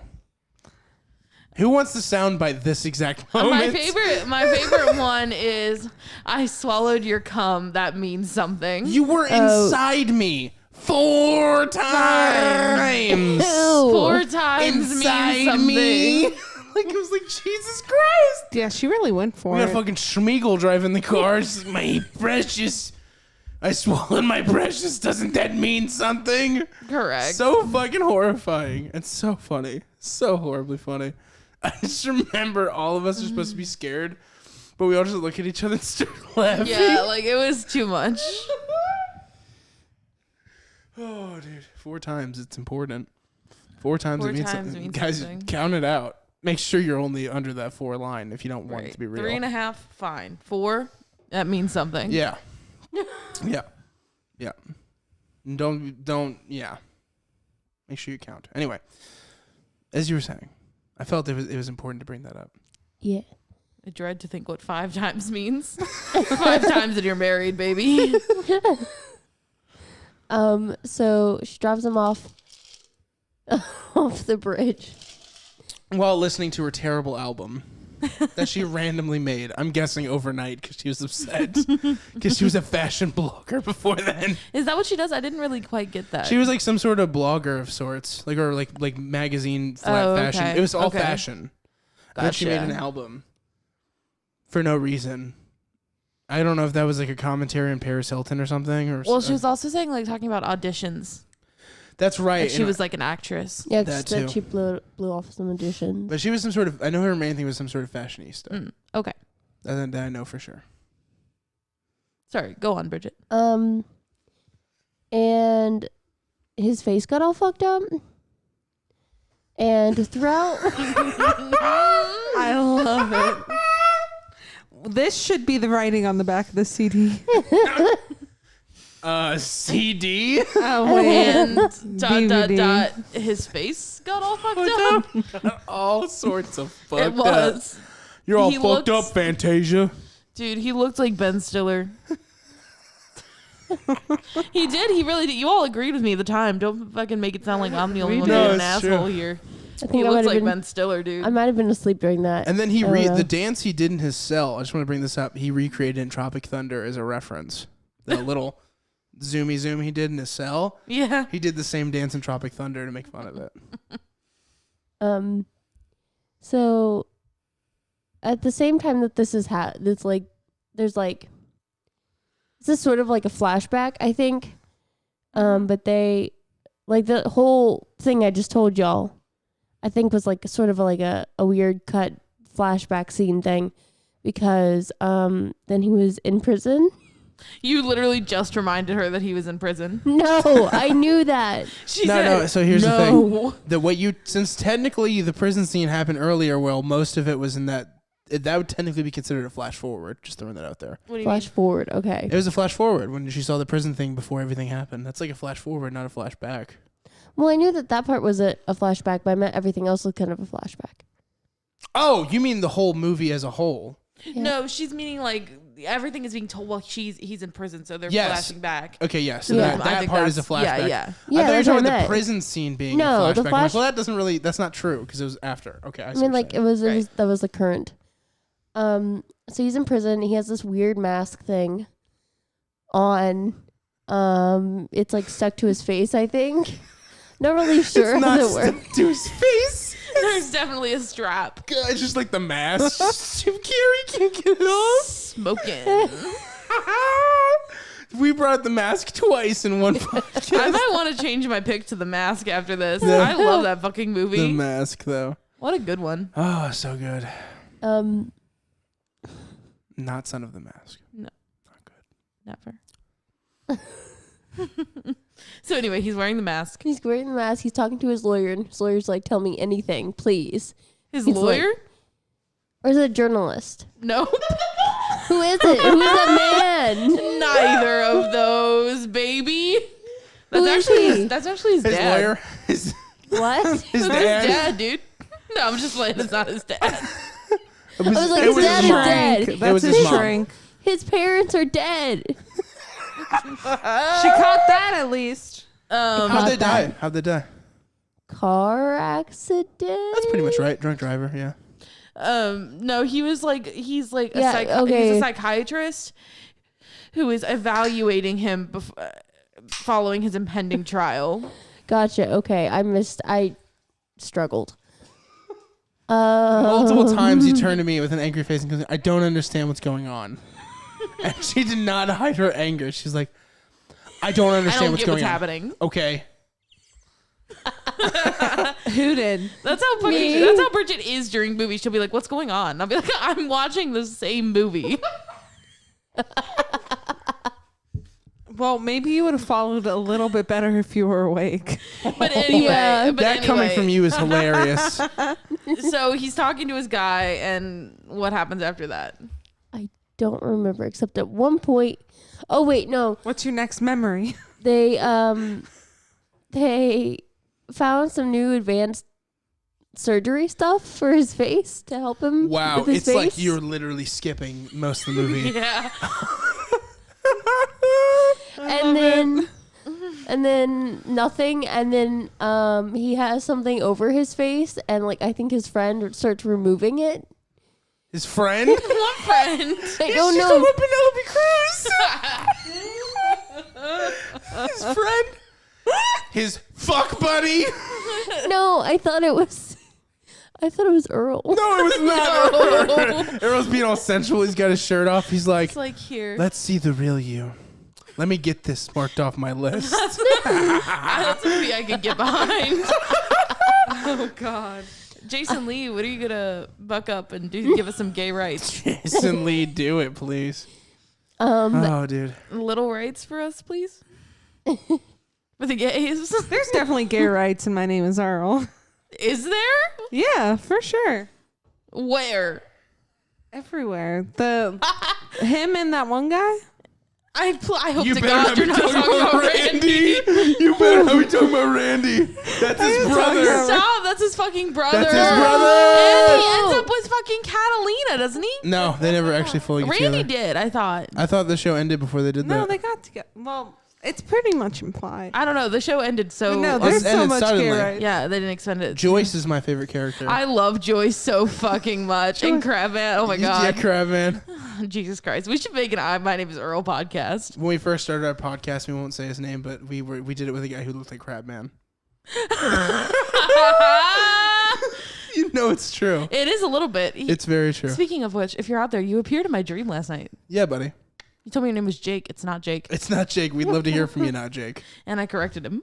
I told him that's not your name. You're like, yeah, that's not your name. And he was like, yeah, you're right. And I was Your like, name is your Crab name Man. is Beep. Name redacted. Your name is redacted. Can't believe your mom named you redacted. Anyways, what happened after Don his friend Pablo. took off his mask? I remember Madison being like, I'm pretty sure a doctor should probably do that. We were all saying Yeah. these things, not just Madison. Thank you. We were all screaming I'm it. the only voice she hears. And then I fell back asleep, and then there was the credits.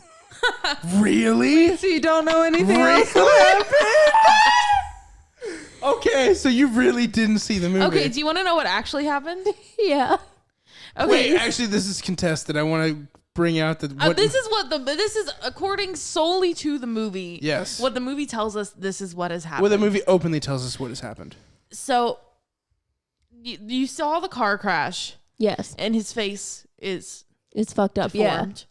And the whole time I was watching the movie, I kept thinking about in Reservoir Dogs, like. No, okay, so there's a scene You just where keep thinking, I want to watch a better movie. I know. Right I was now. like, wow, I wish I was watching something better than this. There's a scene where Michael Madsen cuts off, like obviously you know the scene where he cuts off the cop's ear. Yes, who doesn't? And know then that scene? Mr. Orange kills Michael Madsen's character, and you know, and he's like, what the fuck is taking so long for these other cops to get here? And he's like, I'm fucking deformed. And I just kept thinking about that for whatever reason. but then Mr. Orange loses it. He's like, fuck you, I'm fucking dying here. And I think about that sometimes. Dude, that's good. But that's what I kept thinking about during this movie. But That's pretty anyway, good. so he gets in the car crash and his face is fucked up. And then after like months, he reaches back out to Penelope Cruz's character, Sophia. And she and he and Earl all go to like a nightclub, and he behaves very creepily towards Sophia. Yeah. What? Oh yeah, buddy. Like I can't really explain it. It's kind of a thing you just have to watch, but like he behaves very strangely. Did he make that super noise at erratic. her? Yeah. One day, I'll tell you one day when we were both cats. I'll tell you another life when we are both cats. And he says, "Meow." He's like, that is the greatest thing anybody's ever Yeah, said. so pretty much he like tries to get her to tell her something, and like she's like, no, and she's like, I'll tell you one in another life when we both come back as cats. And he just looks at her and like starts like laughing really creepily and is like, that's the funniest thing anybody's ever said. That's why I love you. Like that's one of the things I love about you, your wit, blah blah blah. Like just like over the top. Wait, does he still have his mask on at that point? He takes it off at that point, but he starts out wearing it, so it's on the back of his head. Yeah. And he's trashed. Oh, Yeah. and throughout the whole movie, we're seeing commercials about this dog or like specials about this dog called Benny the dog, Right, I remember Benny with the dog, yeah. who's frozen solid and then de-thawed and was brought back in a sense, but kind of like more mundane and boring. So, so basically, she leaves him that night, and then he passes out like on her street. Yeah. And then when he wakes up, It's beautiful outside. It's for beautiful. One. Gorgeous looking. The movie goes from dull and colorless to gorgeous looking. yes, and she is there, and she forgives him and accepts him back. She basically says along the lines of like, I'm "Don't in make love it- with you." Yeah, don't make it easy for me to fall out of love with you. And he's like, okay, because he's like drunk as fuck and his face is all fucked up. And then they live together, happy ever after scenes, and eventually they find the thing to fix his face, like you said, and things are getting better. And everything's going great and everything's good, and she's got this little mole on her chest, and he wants to be that mole. Yeah. and everything's awesome, but sometimes he still like sees visions of his old like deformed self. Yeah, Deformed face. and also Cameron Diaz. He sees visions of her kind of too. And then eventually he wakes up one day and one night, I guess, and it's instead of Sophia being there, it's Cameron Diaz. And she's like, I am Sophia. And he's like, no, the fuck you ain't, bitch. You're not Sophia. Sophia. You're Juliana. Or Juliana. No, correct. Giuliani. Giuliani. Giuliani. And so like he like kicks the shit out of her and like beats her up and calls the police. And then they basically all tell him like, no, that was Sophia, that you really like kicked her ass and stuff. You like fucked her up, dude. It was horrible. And he was like, what the fuck? And Earl gives him a nice little punch. He does. And then she was mine. Like I owned her and stuff, and like you dang old took my toy, and you was my toy. And dang old, that makes me. You broke her. And then You broke my toy. You broke my toy, and I'm so mad at you. I'm never gonna talk to you again. And then but then he goes back to Sophia's house, and suddenly Cameron Diaz is Sophia again, and everything's good. And then they start to fuck, and then she's Cameron Diaz again. And then he kills her. Smothers her with a pillow. Yes. And then the blanket starts While they're also fucking. Yeah. The blanket starts to peer over, and you see the freckle that belonged to Sophia on this person's body, so you know that he just killed Sophia. Yes. And if God was one of us is the name of the What song? if God was one of us? And then we're good. No more singing because we don't want to get Just a slap. Earlier in the movie, he was singing that during his surgery, and then you just hear that music blasting while he found out he was murdering his While loved he's one. like vigorously fucking her as well. And like when I say vigorous, I mean vigorous. But anyway, and so he does this, and that's why he's in jail. While he's in jail, he discovers this corporation called LE. And what that corporation does and did for him was allowed him to be frozen and then lucid dream. So like a dream you can control that's just your life. But the part of this thing is that he doesn't realize it. The whole time. Because it's lucid. You're not supposed to be fully aware of what's going on. Right, so you're just creating the world that you consciously want to live in by living in it. And since he was so guilty about ruining What's-Her-Face's life, that's why he dreamt this horror dream. He killed... he blames himself for the death of Cameron Diaz's character. And his dream, his lucid dream, which is what he signed up for, becomes a nightmare. Is punishing him. And so everything that happened after the crash, well, actually everything that happened after the drunken night, where he fell asleep in the... so like when she finds him and he wakes up and everything's beautiful, that's where sort of the splice happens. The lucid dream began. Yeah, and they like and he gets to erase choose his where memory. it began. So he doesn't have any memory of signing up for this thing, and only when it becomes a nightmare does he figure it out. And then at the end, they give him the choice on if he can go back to the dream, It's been 150 years. Yeah, apparently. It's been 150 years. And Kurt Russell's like, I have 2 daughters, and they are who? It's really bad. And so then he is given the choice on if he wants to go to the 150 years later reality or back to the dream, and he has to make the choice by jumping off the building. If he wants to enjoy the vanilla skies longer or open his eyes. Yeah. Yeah. So what do you think about that now that you know? I'm upset. Do you even understand what we just said, really? Like, yes. This movie was so fucking stupid. I can't even explain.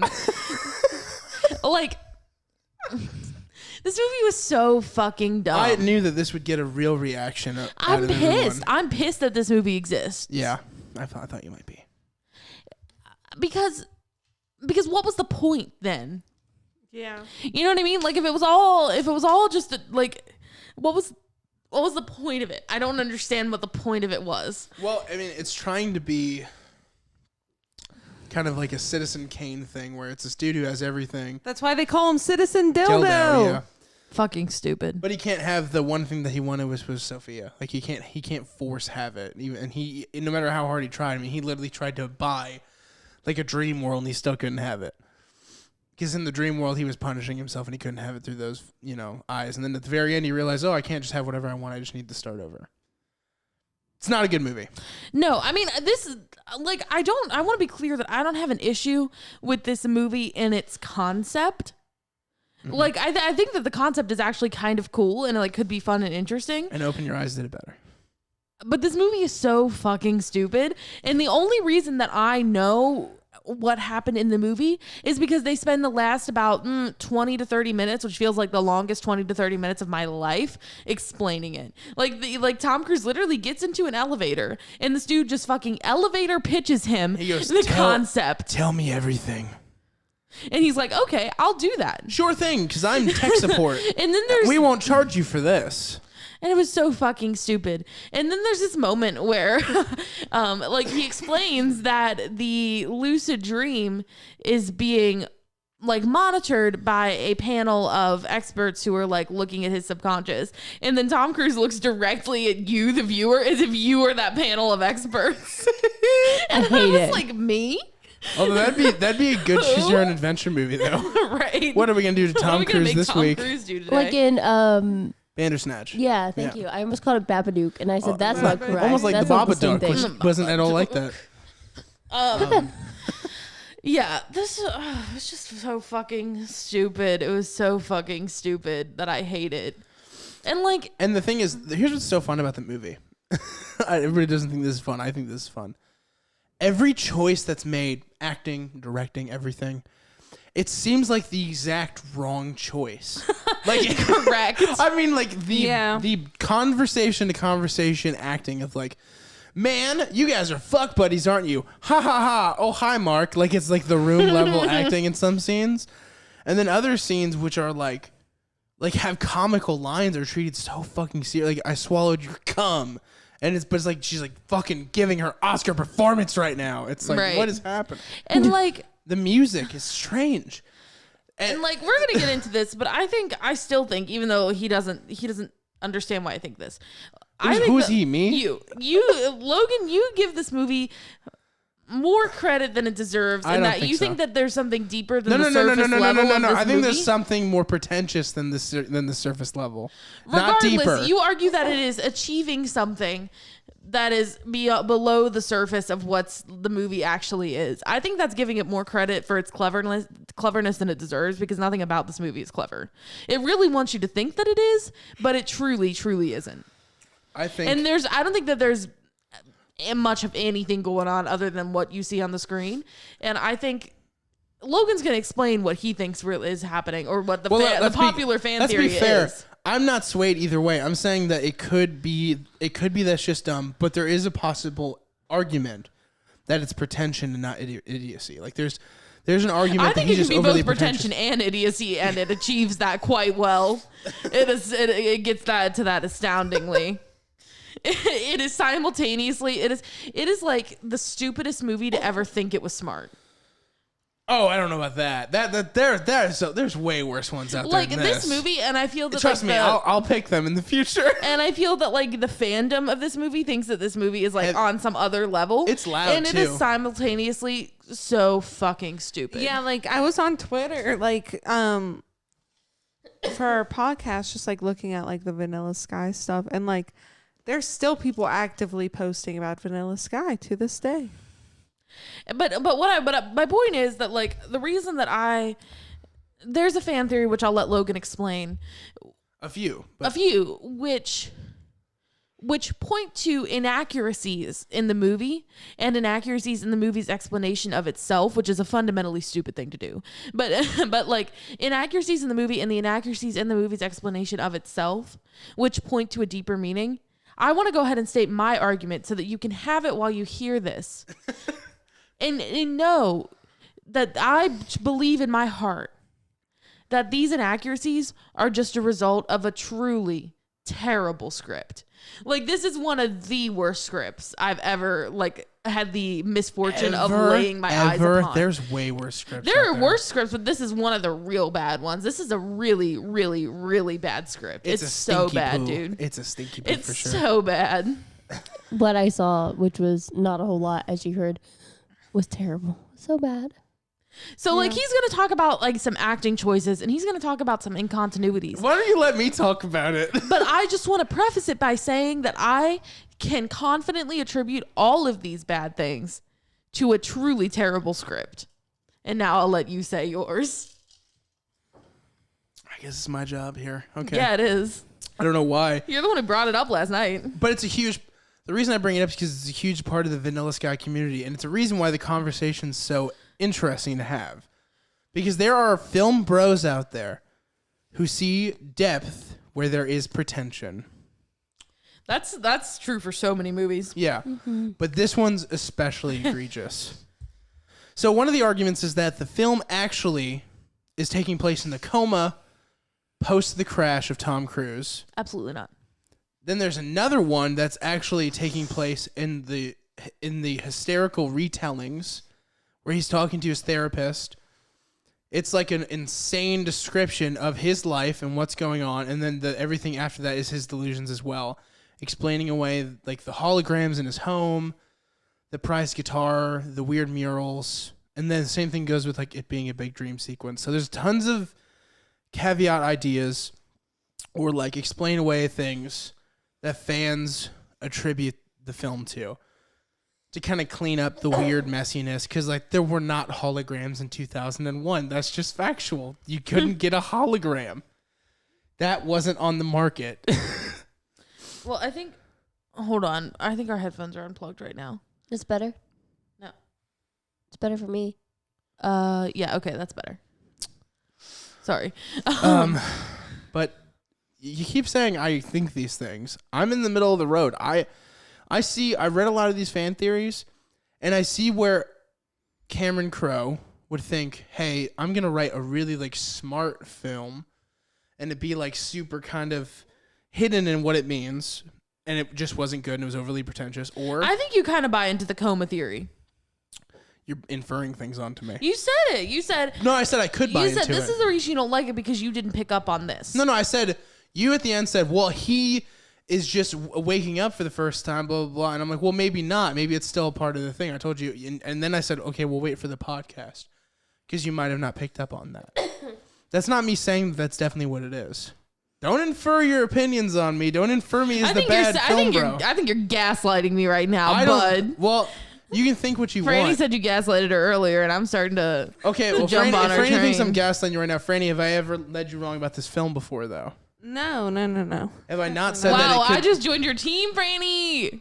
I'm just messing with you, but I'm just being real. Where I'm talking about, I don't understand for sure what the film is trying to say, but there is no route the film could say where it makes it good. correct. I think we can agree on that. And I just would make the argument that the film isn't trying to say anything deeper than it already says. Yeah. And I think that the film thinks that what it's already trying to say, like the surface level, the explanation that it gives, is already really deep. I think you were insulted because you thought last night when I said you didn't pick up on it that I was saying you like weren't film bro enough to pick up on it. I did kind of feel like you were calling me stupid a little bit. I wasn't calling you stupid. I was just like, I want to save all of this for the podcast because I want to explain to you why this film is great to talk about. And it's all the arguments around it.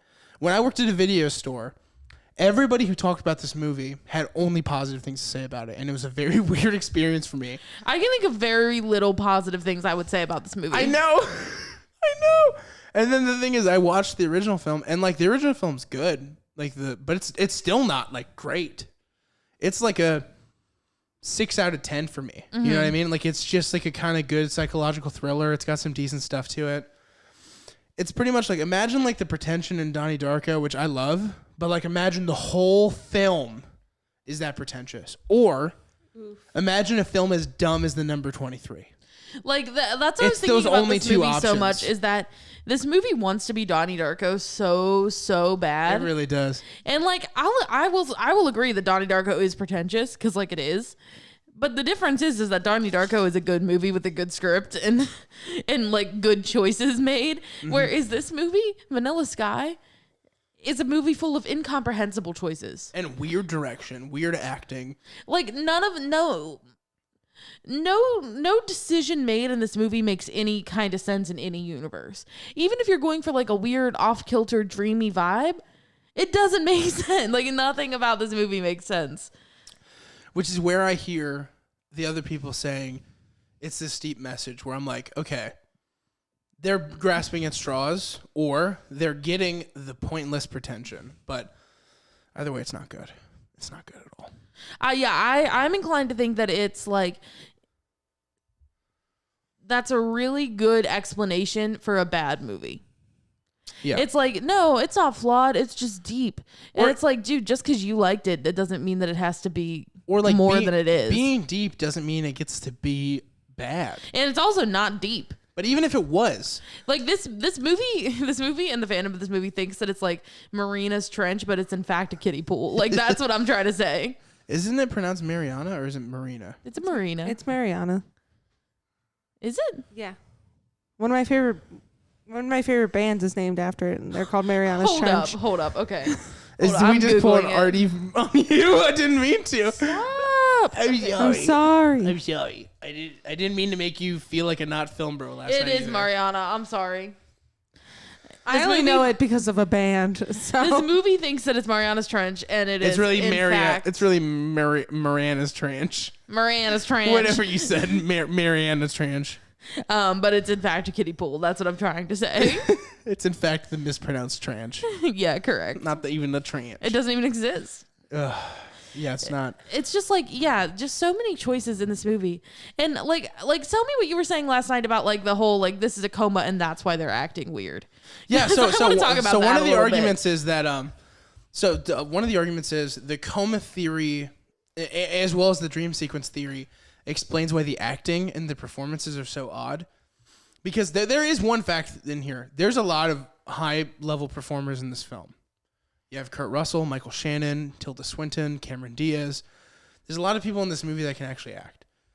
So you wonder, what the fuck happened? Why is everybody so terrible? People argue that in this comatose state, everything is very positive him. Like if you notice, all the people in the movie are either like the people he hates are especially shitty. And everybody else is like adoring of him. Like just absolutely fucking bananas for him and love him so much. Even his friend, who he has stipulations with, praises him like a god. And the whole time he talks about how he is a god and all that other stuff. People think that the horrible acting and like the high level like fakeness has to do with being in a dreamlike sequence and not to do with terrible acting. They think it was a conscious choice to act that way. And so like and I would maybe be a little bit more forgiving of the acting if it was only in the dream sequences. But their argument is the whole film is this way. Right. But yeah, I just don't agree with it. I just don't think that it's that. They essentially sum it up to like an unreliable narrator. In the sense of it being him. which I do. Yeah, I mean I get it, but I just think that it's a bad script. And I think it's bad direction. I think no matter what, it's a bad script. No matter what prism you put it through, it's not a good script. But I think that that's the cause of the acting, and I think it's probably got a lot to do with direction too. And I'm not saying that Cameron Crowe's not a good director because I do like other movies that he's done. I mean, Almost Famous, Jerry Maguire. Yeah, I have weird feelings about Almost Famous, but it's not to do with. Think about that one. It's not to do with the content of Almost Famous, but what was I gonna say? But yeah, it's not that I don't think Cameron Crowe can direct because I know that he can. But I think sometimes you swing and you miss, and he was going for something that he didn't quite achieve. And also, it's so different from his other films. Like Yeah. he's very much like the Americana slice of life kind of director with Almost Famous. And And Jerry I'm like, why Maguire. did you decide to do this movie, dude? Yeah, it's so overly like introspective and like psychological thrilling, and it's not Yeah. there. I mean, I think that Almost Famous is kind of pretentious as well. I literally was trying to think of that because I was trying to add that to my list of possible future picks. What, Almost Famous? Yeah, and I couldn't remember the name. I'm so glad you guys brought that up. I mean, I like Almost Famous, but I think that's a little pretentious as well. And like, I mean, yeah, I just think that the choices in this movie were bizarre. They were like actually, like I said, every point in the film, the decisions made were the weirdest decisions they could have possibly made. Right, like you think it's gonna do one thing and then it does the exact opposite. And like sometimes that can be a good thing, but in this case it was just stupid. It just felt stupid. And characters said impossibly stupid things. Yeah. And then the other characters act like they had just had some revelation Also, when they said it. The idea that Jason Lee, because what it's trying to portray is that Jason Lee and Cameron Diaz, in a sense, in the film, were bad people. For a moment. because Jason Lee told Cameron Diaz that Tom Cruise called her a fuck buddy, and then Tom Cruise blames him for that situation. Yeah. I was like, what the fuck are they trying to say here? That like you can't talk a little smack because it'll, if a dude's using somebody, it's actually your fault if you talk a little bit of smack about them. I don't know if I agree with that. And then the ending too. I mean, like, what are we supposed to believe that at the end when he's talking about his funeral? Is that his brain just telling what he wants to hear? How did they go to the funeral and know about like how she reacted at his funeral or his friend reacted at the funeral? Like, I think it's where is that information coming from? If we're going by the movie, like what the movie says is going on, we're in his lucid dream at the time, so it's him creating that narrative. As we've said, I don't think so though, because if it's what Madison's saying, which I could buy, it really is monitors looking at what's happening on the outside of his life as well, informing him in the dream. I don't know. I mean, again, like, I think that you can take it either way. Because the tech support's supposed to be the brass tacks real dude. Like, here, I'm giving you all the facts. Now I'm telling you everything. Like he said, tell me everything. He literally like looks at his clock like he's clearly just like appeasing him. Too, But well, I mean, I think that like now you're drawing more from it than I think there is. I don't know. I think he's an unreliable narrator, like even throughout this point. I hate to talk about this movie. So then you're right. So then you're right. So then the idea, if you agree more with all of it being in the lucid dream. I think I understand what Franny's saying. Like, okay. I really hesitate to even do this because I think that the act of doing it is giving this movie more credit than it deserves. Because I truly believe that it's just stupid. But I think I understand what Franny's saying, where it's like he's creating the image of tech support. It's not like tech support's like a physical entity. You're giving it credence. I know. It's not like tech support is a physical You're giving it bona entity. fides. I know. I'm so upset about it. But I have to do it. But it's not like tech support is a physical entity that somehow entered his little brain. It's just he's still dreaming it. Yeah. So it would make sense if tech support is there ultimately to give him that choice. But he's making it up and he's engineering that choice for himself. Because the choice is on top of a building where he has to confront his fear of heights. So like it just shows you that he's engineering this choice and he's engineering the things that lead him to make it. Mm-hmm. So I think that like I think I would agree with what you're saying is like did that really happen? But I still think it keeps with the movie's own logic of how it happened. But again, it's not that deep. It's just fucking stupid. And I think that you gave a bona fides whether you want to admit it or not. And I think that can just as easily be just a fucking plot hole. Where it's like, how does he know all this? Like, and I think that's probably the more likely explanation. But if we're going to do it, we can do it. I think it didn't actually happen. I think it's just what he wants to hear. I agree. I think it didn't actually happen because she's wearing the coat that she wore to his party to his funeral. Like, specifically, and just that. Like, yeah. It just seems odd. And why would she even go to his funeral when she met him twice. 1.5 times. Yeah, and the second time was so awful. Like, yeah, and they just like this movie just does dumb shit consistently. It does. Like the music choices are so fucking bizarre. There's a scene. Oh, go ahead. Well, okay, I was gonna say let's talk about the other things that fans think this film could be about. Some of them think that Jason Lee's character wrote this whole movie. And that everything that happened in the movie is within his novel. Why? I don't know, but that's a fan theory out there. You're wrong. And I'm not wrong. I didn't do it. I'm saying that to the people who think that's wrong. Well, at one point they do talk about what the book is about and how he's giving him content. He says the book is about rejection. Yeah. Hold on, I'm caught on my little headphones. Keep talking. Yeah, that's stupid. If you think that that's an explanation for this movie, you're a fucking idiot. Oof. Sorry, I don't like this movie at all. Another opinion is that it's all religious stuff. No. If God Was One of Us mentions all the moments where they're talking about him being God. Maybe, I mean, perhaps it wants to have a religious sort of. Perhaps it's pretentious. Right. Like perhaps it wants to have sort of a secondary religious message, but it doesn't achieve that in any way. My point being, though, is there is not depth.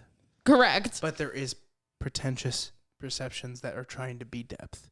Yeah, and I mean, I think this movie has, but again, like I think of all the things that I could believe that this movie is actually attempting to do, I could maybe believe that it's trying to make a little bit of a commentary on religion.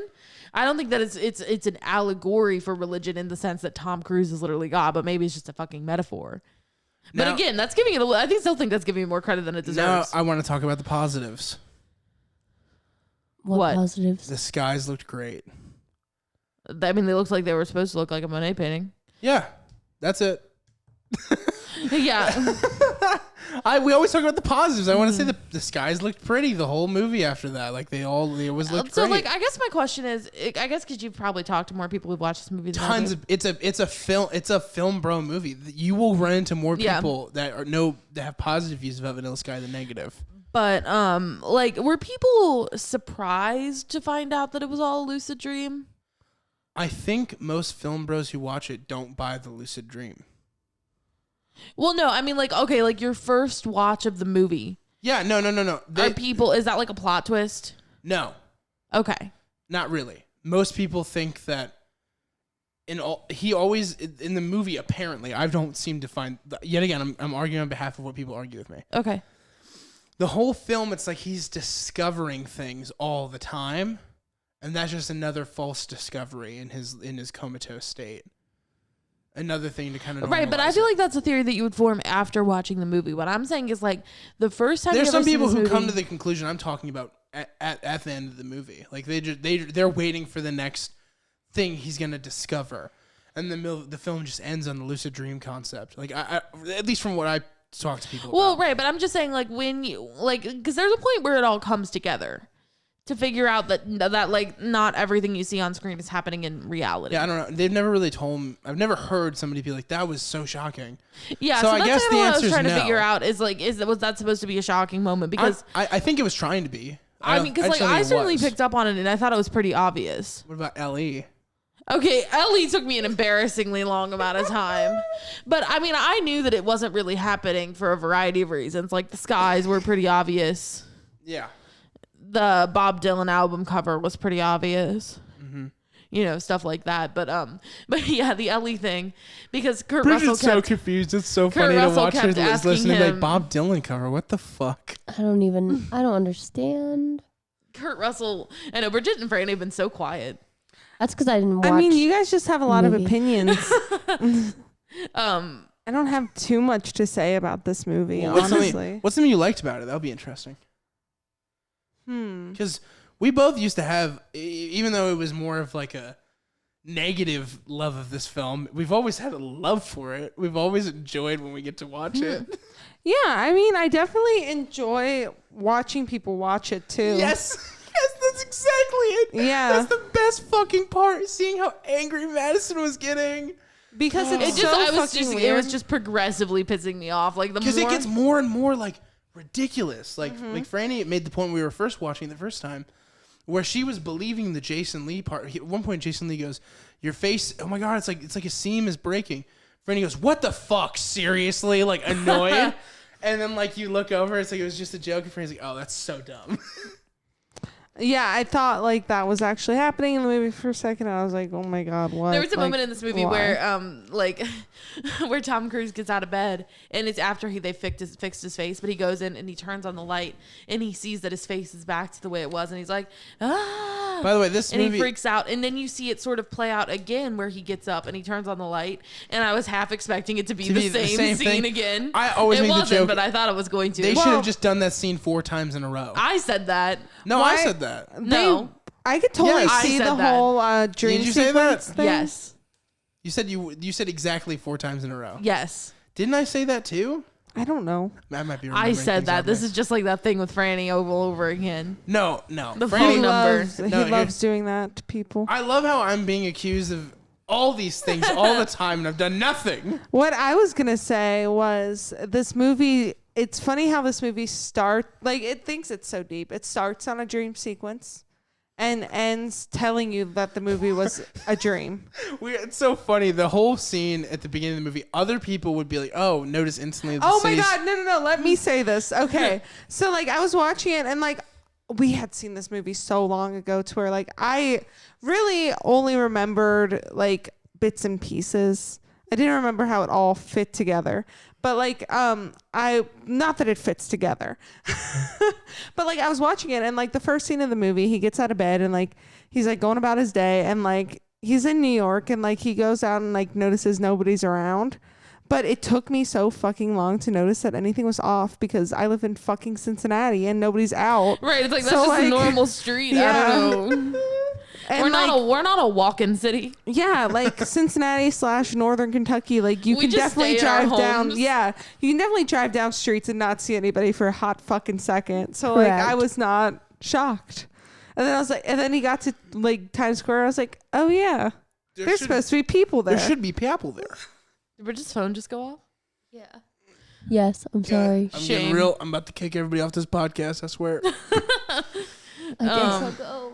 Who was it, Bridget? Would you like to share with the class? Yeah, let's dox somebody. We're just good at that. That's what we do now. Right. It was Don Pablo. TikTok. I hope She gets giving you a TikTok notification. notifications. Yeah. It's just so stupid. So much of the time, it's just so dumb. And like, there is like, since we were kind of talking about positives, there are some like individual lines in the movie which I think are kind of like interesting. They're trying really hard to give off lines that are either super quotable or super reincorporatable. Like, there's tons of reincorporation in this film. Right. Like, I hate when it. I'll call you soon, or we'll hang out soon. He picks up on what Penelope's saying to him, the same thing he would say to Juliana. Or Right, whatever, right. And when she says that to him, he knows it's over. I hate how By the way, I love how you always call her Juliana because I've got a cousin called Juliana. No, it's because her name is Julie Gianni. Julie Gianni, Gianni, but he just baby. keeps That's not an forming it easy into Juliana. It's not an easy name to say. But I love how this movie needs to shove that in your face too, like, and like act like you can't pick up on it. Like when he's talking to the psychiatrist character, and like the psychiatrist character will say something that like Jason Lee's character has said, it'll like flash back to Jason Lee saying it or flash back to like Cameron Diaz saying it. It's like they made such a big deal about it when they said it. We can put 2 and 2 together and figure that out. And yeah, and it just Like, wow. But then at the same time, the movie knows that it doesn't make enough coherent sense within itself, that it has to give you a 20-minute explainer at the end. Mm-hmm. Because I shouldn't have needed that. If your film was successful, I shouldn't have needed the explainer. I should have been able to put it together. Yeah, that's true.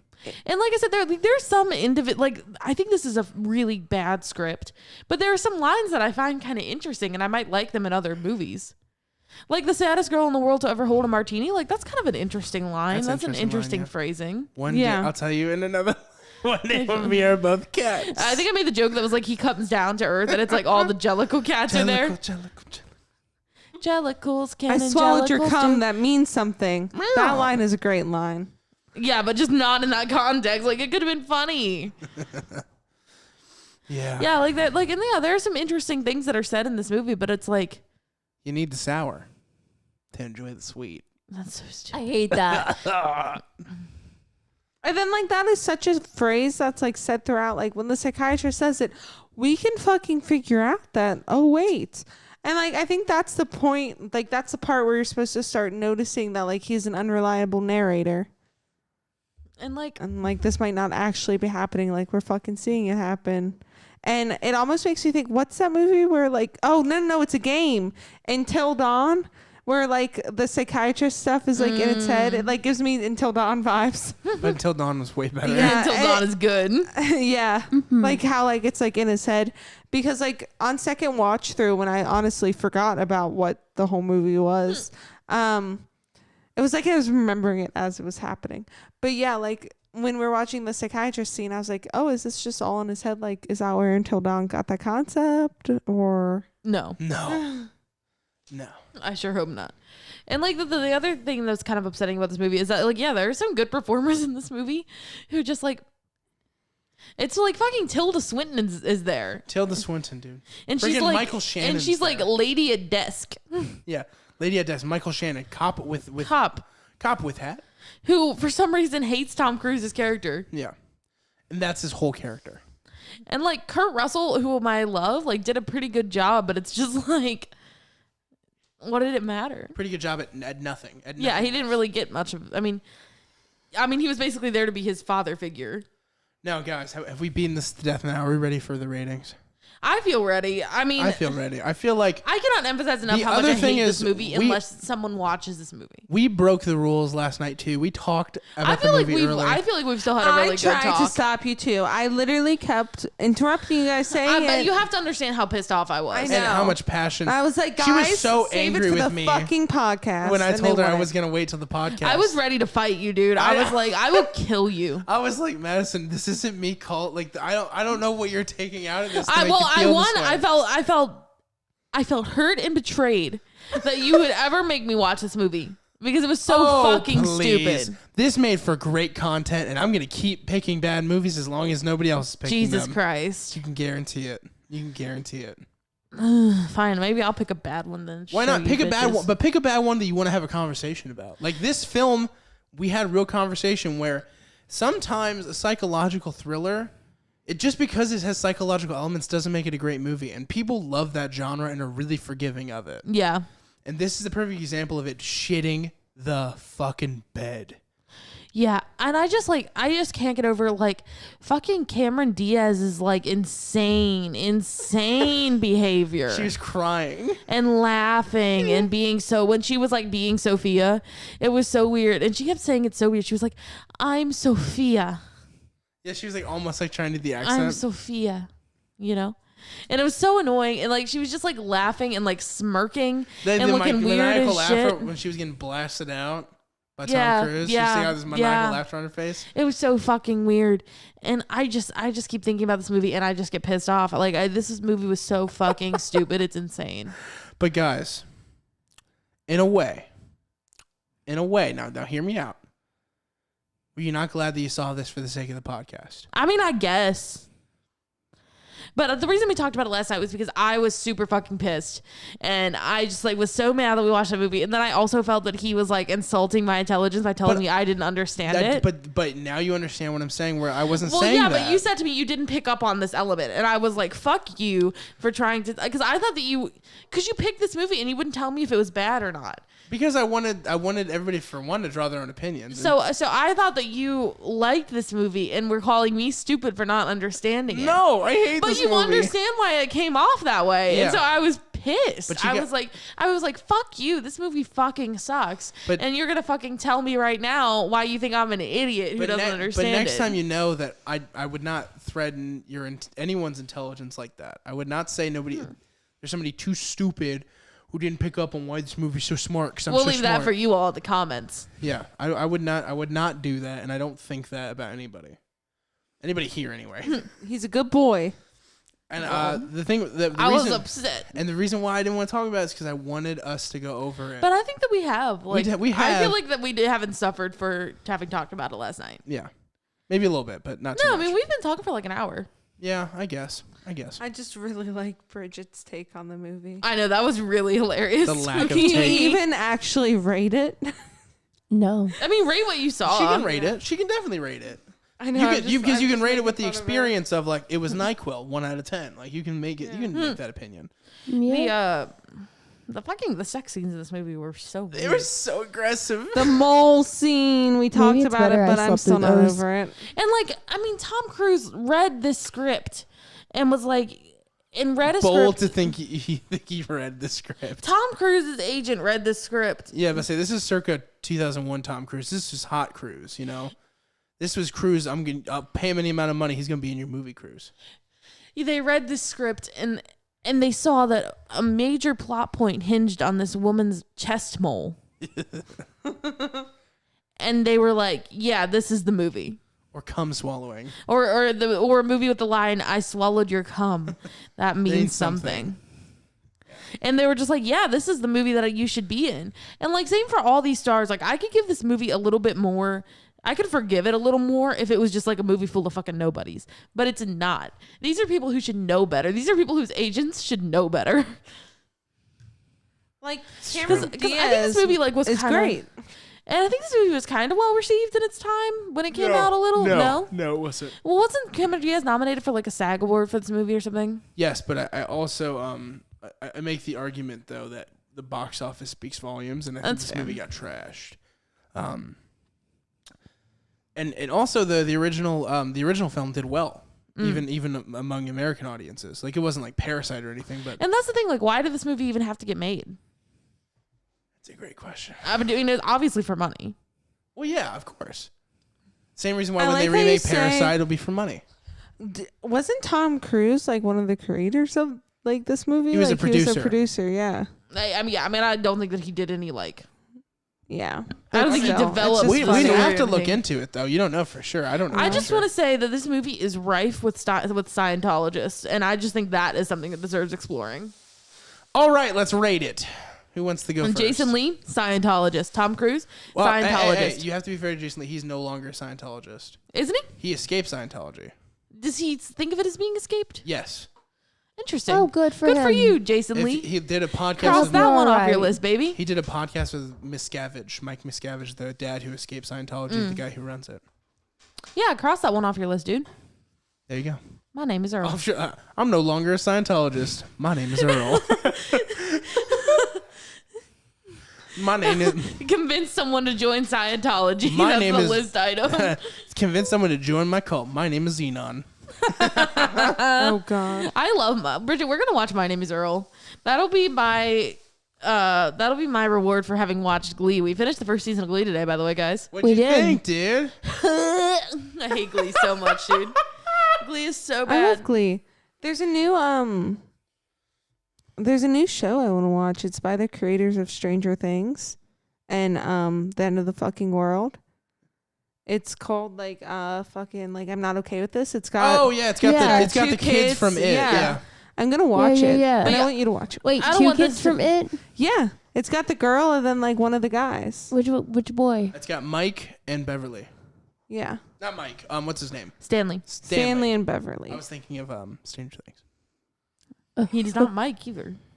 Mike Wheeler in Stranger Things. Yeah, but that's a different No, kid. I was thinking of that name. Oh, okay. I was like, it's a different kid, so I don't know what you're talking about. It's not Finn Wolfhard. It's the other one. It's not Finn Wolfhard. Yeah, I don't want to talk about Glee, but I do want to talk about My Name is Earl and how we're gonna watch it. My Name is Earl is so good, dude. We gotta cross that off our list. Doing one podcast about My Name Is Earl. The pilot is so good. It's like a short. Isn't it It's Patty? amazing. You That's can watch the pilot as like a short film. Patty's the prostitute, right? Is that her name? She's in both of that creator's universes too. Oh, I 'Cause love she's her. also in Raising Hope. So Yeah. it's a I shared like Raising universe. Hope quite a Raising bit, Hope actually. was It's a shared so universe, you fucking know? good. Yeah, I knew I that. enjoyed Raising Hope. It's the Shared same universe. Patty the Wait. prostitute is in both. Is my name the Earl with the one in the guy in the dog costume? No. No, that's Doug. I don't know what the fuck you're talking That's about. Doug. Okay, because I You're just talking remember about it's got I no, know what it's- you're it's talking sort of like- about. sort of I the watched W. that. Wilfred. it's like fucking Wilfred. Wilfred. Yeah. Wilfred. Yeah, it's got Frodo in it. yeah. Oh yeah, I guess Elijah Wood. Yeah, I Elijah just Wood, remember he's those great. commercials He is. coming on when my dad and I would watch Raising Hope because that was a TV show we watched together all the time. All right, can we rate this? But Yeah. My Name is Earl is really interesting, especially. I'm just thinking about the Scientology angle now, especially like given the context of Scientology, like the emphasis on karma and like the good you put out in the world. God. No, I mean I think that this is a theory very much supported by the show. I think that you know the because wasn't the show creator a Scientologist as well? I have no idea. But in any case, I just think it's interesting. I think that's an interesting analysis, and I think it's. I don't know. I think Scientology is very interesting. If you or a loved one have been or currently are a Scientologist, reach out to us via email. I'd love to pick your brain. Yeah. But I will not be joining Scientology, and that is a fact, not a challenge. We could read my satirical paper I did for school on Scientology Nice. for a podcast. That sounds great. All right, guys. Let's rate this. Let's do it. Who wants to go first? Me. Do it. I would give this film an F. Wow, I thought you were going to give it a D- at least. No, absolutely not. It's Not bad. even for entertainment of like talking about it. I'm rating the movie, not the experience. Okay, so F on the movie. I got you. Experience, I'll give a C. That's nice. It pissed me off, but I did have fun. You had fun arguing with me, thinking I was saying that you weren't a film bro. I don't really want to be a film bro, but I thought you were just calling me stupid. I think we should take the term film bro away from the film bros. I think we should steal the I term. want to be a film daddy. It's gonna sound weird if I say it. I want to be film daddy as well. Film daddy. I can be a film daddy. Heck I think yeah. I am. Right, Franny? I'm a film daddy. Right, You're Bridget? my film daddy. Am I a film daddy? Bridget, Yes. am I your film daddy? Oh, yes. Thanks. That's great. Okay, my rating on the film. I'm gonna give it a 3 out of 10. Too high. 3. 3 out of 10. An 8 out of 10 as far as the entertainment goes. So what are the 3 points for? The 3 points are, 1 is for something that's so bad that it's offensive to a group of people, something that's egregious and essentially a hate crime. A 2 out of 10 is a film that I could not physically watch without getting out of my chair. A 3 is a film that's really, really fucking bad. So if I go for a 2 or a 1, which I never have, two I have done, but 1 I haven't. You know you can hear that on the podcast, right? That's how little I care about this movie. About this podcast. Bridget! Okay. Or Yeah, Franny. I invoked Bridget. She has to do it now. I did the Okay. Bridget yell. Franny. I'm going to say like a 1 out of 10. 2 out of 10. Why are you talking with your lips on the microphone? Okay, I always 1 do. out of 10. You're trying to eat it. What are you doing? She's so used to because we had the old microphone, Yeah, so she but had to be these ones on are so top much of the better, like, microphone in now order to you- be heard. Correct. That's Why did you why. sound like Adam Driver when you did that? Do it again. And you blamed me for it. And you blamed me for it. I think I nailed it more, but that's okay. It's probably because I have a And you man voice. blamed me for it. You're so you. cute. Freddie! Wait, Bridget, what would you give the experience? 2 naps out of 5. 2 naps out of 5, yeah. Two Z's out of 5.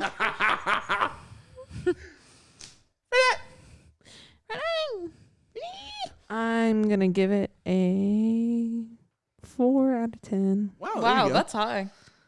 That's what I gave Twilight. Wow. You know what kind of was one of the better parts of the experience of watching this movie is that every time Benny the dog would appear on screen, Dwight would like lose his mind. Yeah. He'd be like, "There's a dog?" My little boy would freak out when he saw a little doggy on the screen. Yeah, Dwight like recognizes when other dogs are on screen. Even if they're like shittily drawn cartoon dogs or like people in dog costumes he's recognized as dogs. We were watching The Bachelor and there was a fucking like dingo and he was like, "Dog?" No, he was like that for even the little gecko or whatever it Yeah, was. it was like a lizard or something. He was And it like, was "Is that like a real dog?" close. Orf? Horses he always thinks are dogs.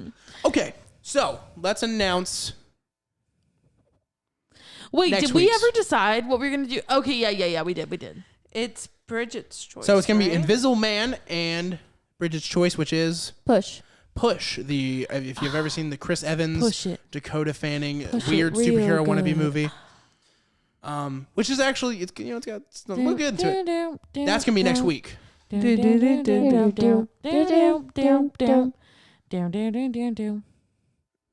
Oh baby. That song's terrifying. Push it. Okay, You know what's even Push it more real terrifying good. than What? the actual song? The The Glee Glee performance. performance. Yeah, Please. we're not a Glee podcast, guys. All right. Anyway, But if you want us to be, Like and subscribe. Franny's send me gonna an email. If you like Vanilla Sky, please leave your thesis in the comments. If you want to talk about The Bachelor, email. I'm just kidding. If you want to talk about Glee, email. We'll talk about whatever you want. Yeah, we love you.